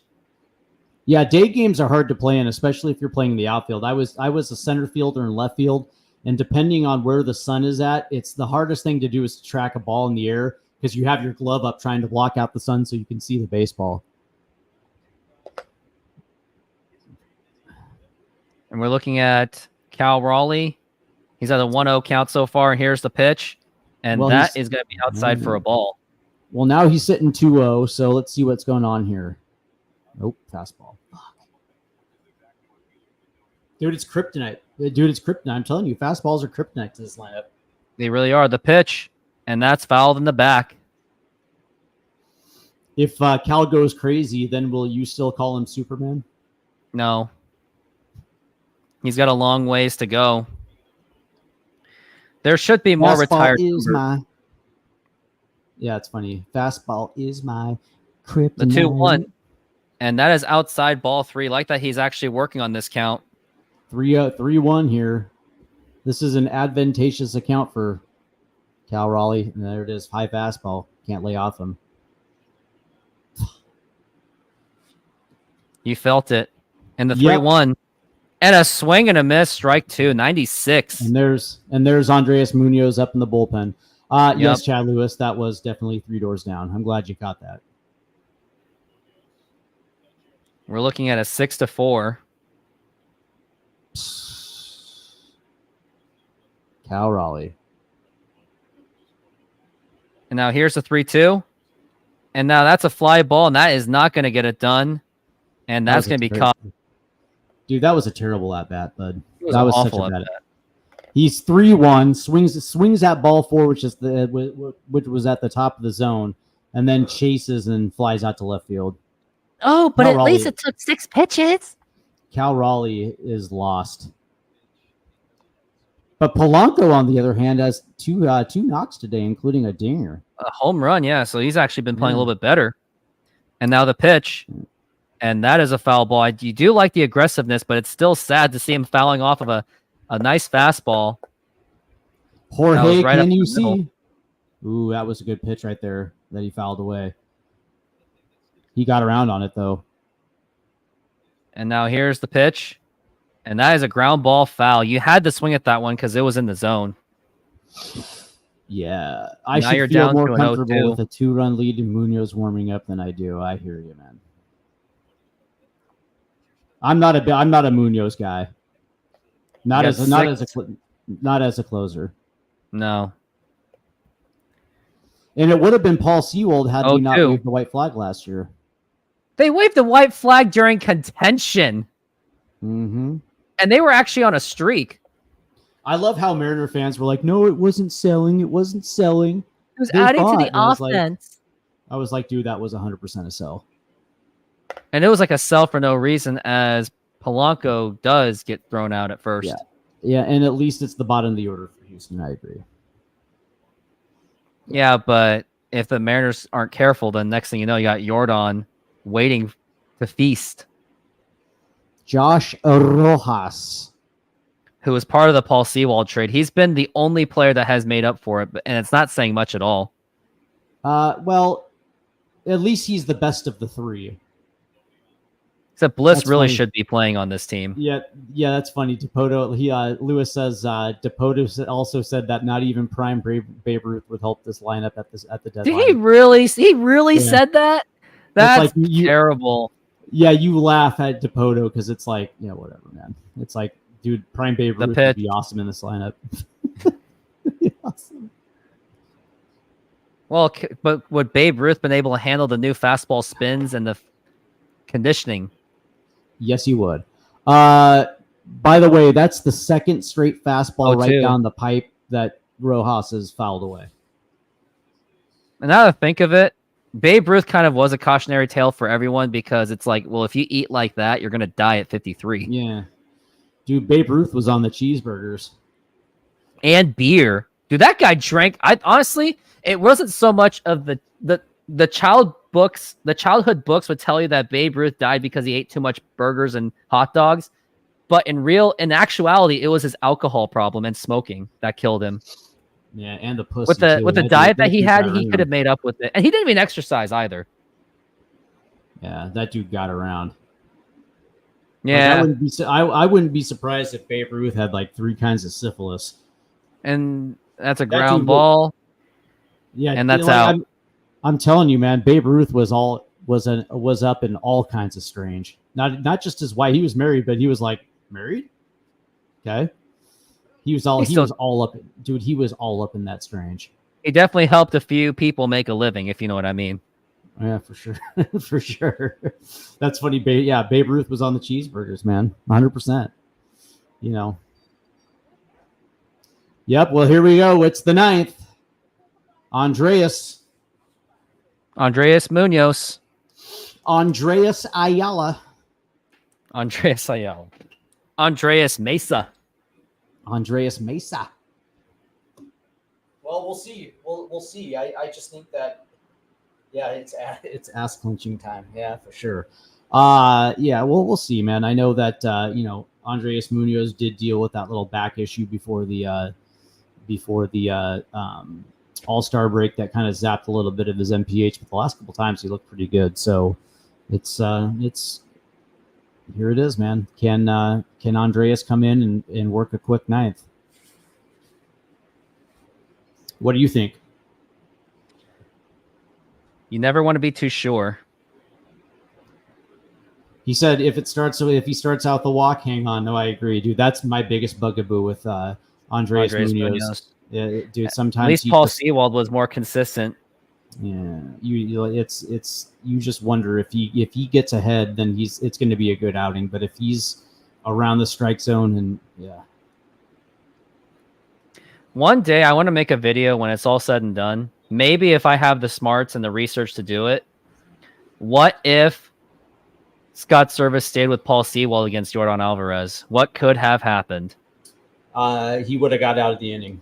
That's what would have happened. And the game. Yeah. And maybe they don't win that series, but at least they wouldn't have gone down like that. Well, they win today. They hold on and they win today. Then they got the Angels, and the Mariners play better at home anyway. So I like the chances against the Angels, and maybe the Mariners can put together a nice little winning streak. Let's hope so. And now here's the pitch. And that's a nice swing and a miss. And that was a 96-mile-an-hour fastball. I just hope that's not the velocity that he's topping out to. He has a 1.41 ERA, 46 strikeouts, 18 walks, 15 saves. And that all-star appearance was very well-deserved. And oh, by the way, that was 98. So there you go. And the crazy thing is, none of the Mariners even played in that all-star game, which I was actually okay with. Yeah, well, you know what's crazy is that the idea I still can't believe that if you wanted to rest Logan Gilbert, you could have rested him on that Sunday and let him go enjoy the All-Star game. But and then have him pitch Friday. No, it's because Service didn't want him pitching in the All-Star game. That's why he pitched him on Sunday. And yet he still doesn't pitch him after an All-Star break. Right, so you don't pitch him on the Sunday. You give him that extra day. You let him go enjoy the All-Star festivities. And oh, by the way, if he did play in the All-Star game, it would only been an inning anyway, and he still would have been able to come back for this 1-2. Yeah, and strike 3 called, and now we got 1 out, 2 outs to go. Great slider right there at the bottom of the corner. By the way, good framing job by Cal Raleigh right there. Really was. And Service did Logan Gilbert dirty in game 1 of the division series when he got pulled after 84 pitches. And I thought, yes, he gave up a couple runs, but he settled down. So I thought pulling him after 84 was unnecessary. I agree. The pitch. And a swing and a miss, strike 1. Trey Cabbage, the man who made that really nice catch, which caused some Mariner fans to lose their, Trey Cabbage. Yeah, by the way, there's a certain sector of this fan base that I absolutely cannot stand. When Mariners go bad, when they lose in certain ways, then they pull some kind of card. And the media, it's the glad happy, it's the positive and progressive glad happy fans that are, they're the type of guys that will make excuses. You know what 1 I mean? and 2. We'll try to grab their back and try to. Yeah, it's like, dude, I can't stand the progressive wing of this fan base. Scott, If anything, they are actually the most negative fans. Right, and they're the Scott Service forever, the Jerry DePoto forever. Swing and a miss, and that hit the dirt. Strike 3, throw to first, and now we've got Astros down to their final out. Yeah, it's the guys that love to make a racial issue out of nothing. And you have Seattle. Here we go, man. Thing is T-Mobile Park the reason why the offense sucks? It's like, no, it's because the offense sucks. No, yeah, it's because the offense sucks. Here's Joey Loper-Fido, the worst last name in baseball. Loper-Fido, I would not want to have that last name, no offense. And he has a 250 batting average with 2 home runs and 15 RBIs. And now here's the pitch. And that is low for a ball. There's just going to be those glad, happy progressives that are all rainbows and lollipops and sunshine. And it's like, dude, just do yourself a favor and just watch baseball. Watch baseball, learn it. The 1-0, and that is a foul ball. You know what I say? They say, stop being negative. Like, stop being negative about the Mariners. Stop being negative towards me. Ooh, good pitch. And we're looking at the 1-1 so far. And now, all of a sudden, now the home plate umpire is getting... and now I think the umpire's like, I just want to go home. I'm done. That's exactly right. Now, all of a sudden, they're giving the call on the outside corner. Because that should have been a ball. Yeah, that was 100% a ball. Got him! Spoiler alert. Mariners won, I guess. And now here is the 1-2 pitch on the way. And a swing and a miss. Strike 3. And the Mariners losing streak has come to a halt. They have taken the 3rd game of this series. And they avoid the sweep. And the Mariners are still sweepless this season. Well, that was a must-win, right? I think everybody understood that, they didn't get, they came out of the break flat, and they surrendered their division lead, and this was something that they absolutely needed.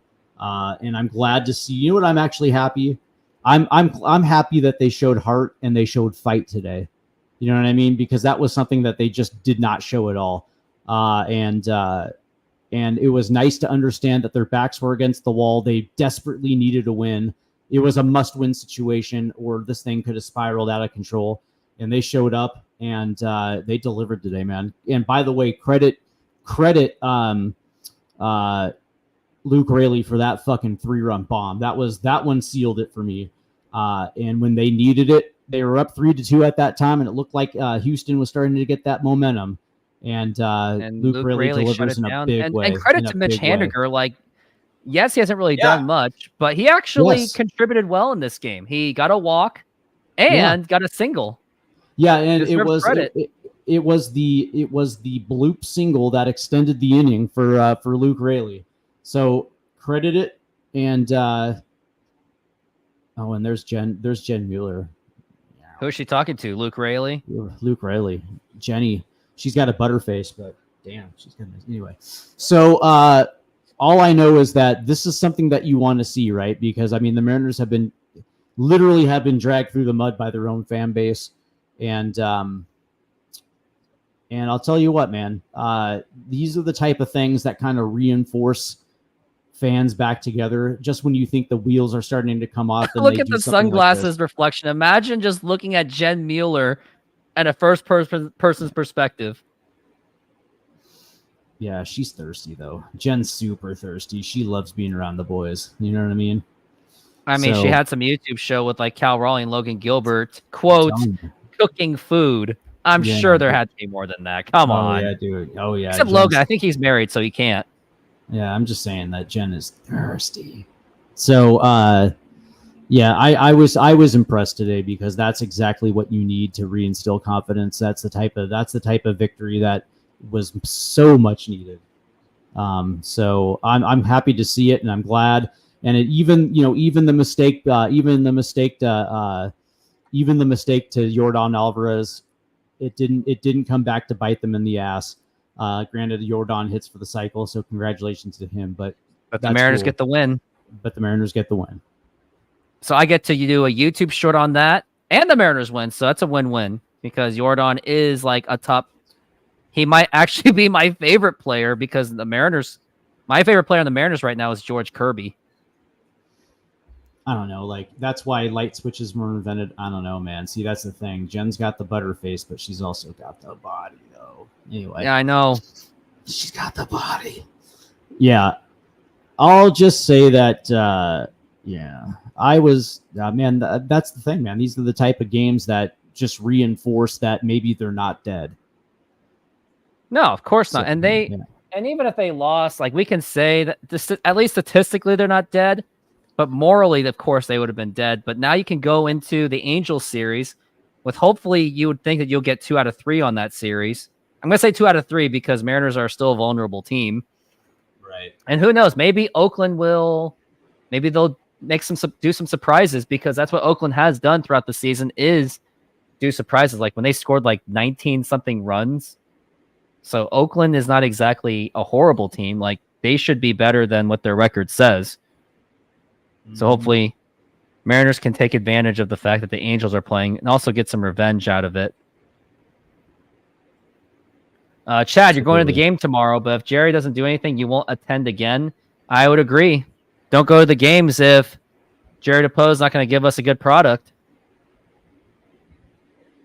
especially at that deadline. But what a game it was. And let's take a look at that stat line. It was, man, what was it?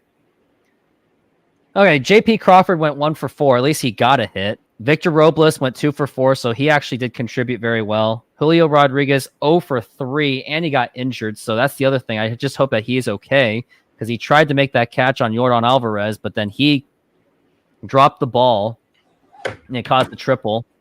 Ty France had a pathetic double play. Cal Raleigh 0 for 4, disgusting.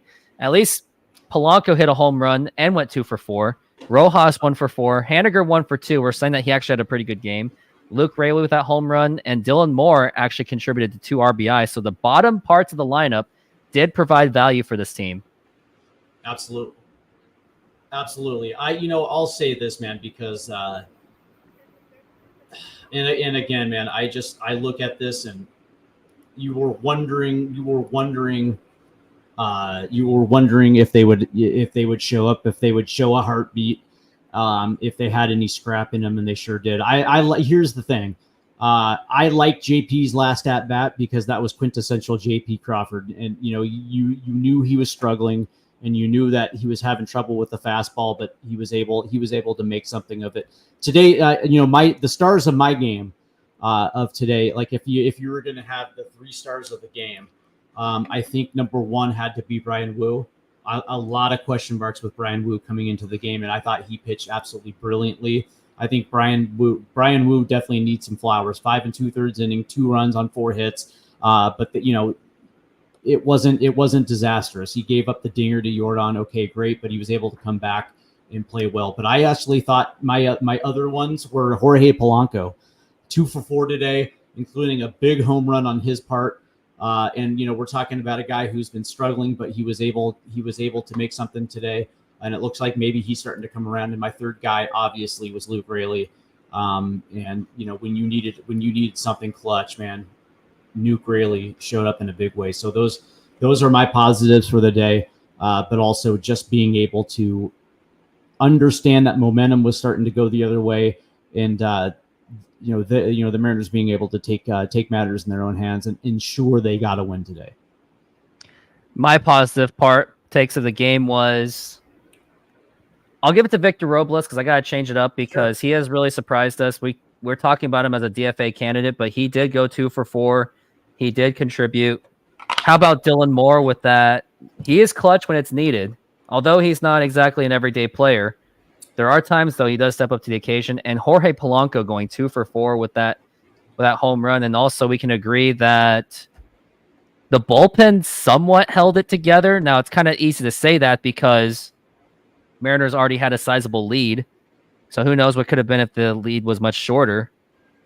And Munoz, he only needed 12 pitches to get 3 strikeouts, which is unbelievably impressive. That's nearly... If anything, he nearly had an immaculate inning, if you think about it. Right. my moment of consequence in this game came when they didn't walk Yordan Alvarez, and they elected to go to the bullpen to bring in a lefty versus him. And of course, the track record and the crazy thing is Scott Service is not going to learn from this at all.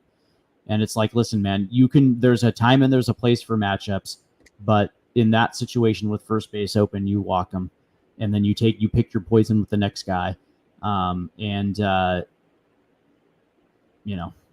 good news is there that double play that basically killed the inning, and they were able to escape with only 1 run of damage. And so, so I guess in some respect it paid off. But that being said, it's like there's still moments in the game where you're wondering where Scott Service's mind is at. Yeah, I mean, we could say as much as we could, but unfortunately, I got to head going because hashtag don't quit your day job. Got work coming up. So everyone, thank you very much for being on this show. And I think we're looking at Wednesday as our next possible show. So that's when we'll be talking about Mariners, and hopefully the Mariners will have won the series by then. So we'll see. But everyone, thank you very much. And PD Master, I'll pay you back the $1.50 that I owe you because of a home run by Luke Raley. And everyone have a good day and go Mariners. Go Mariners.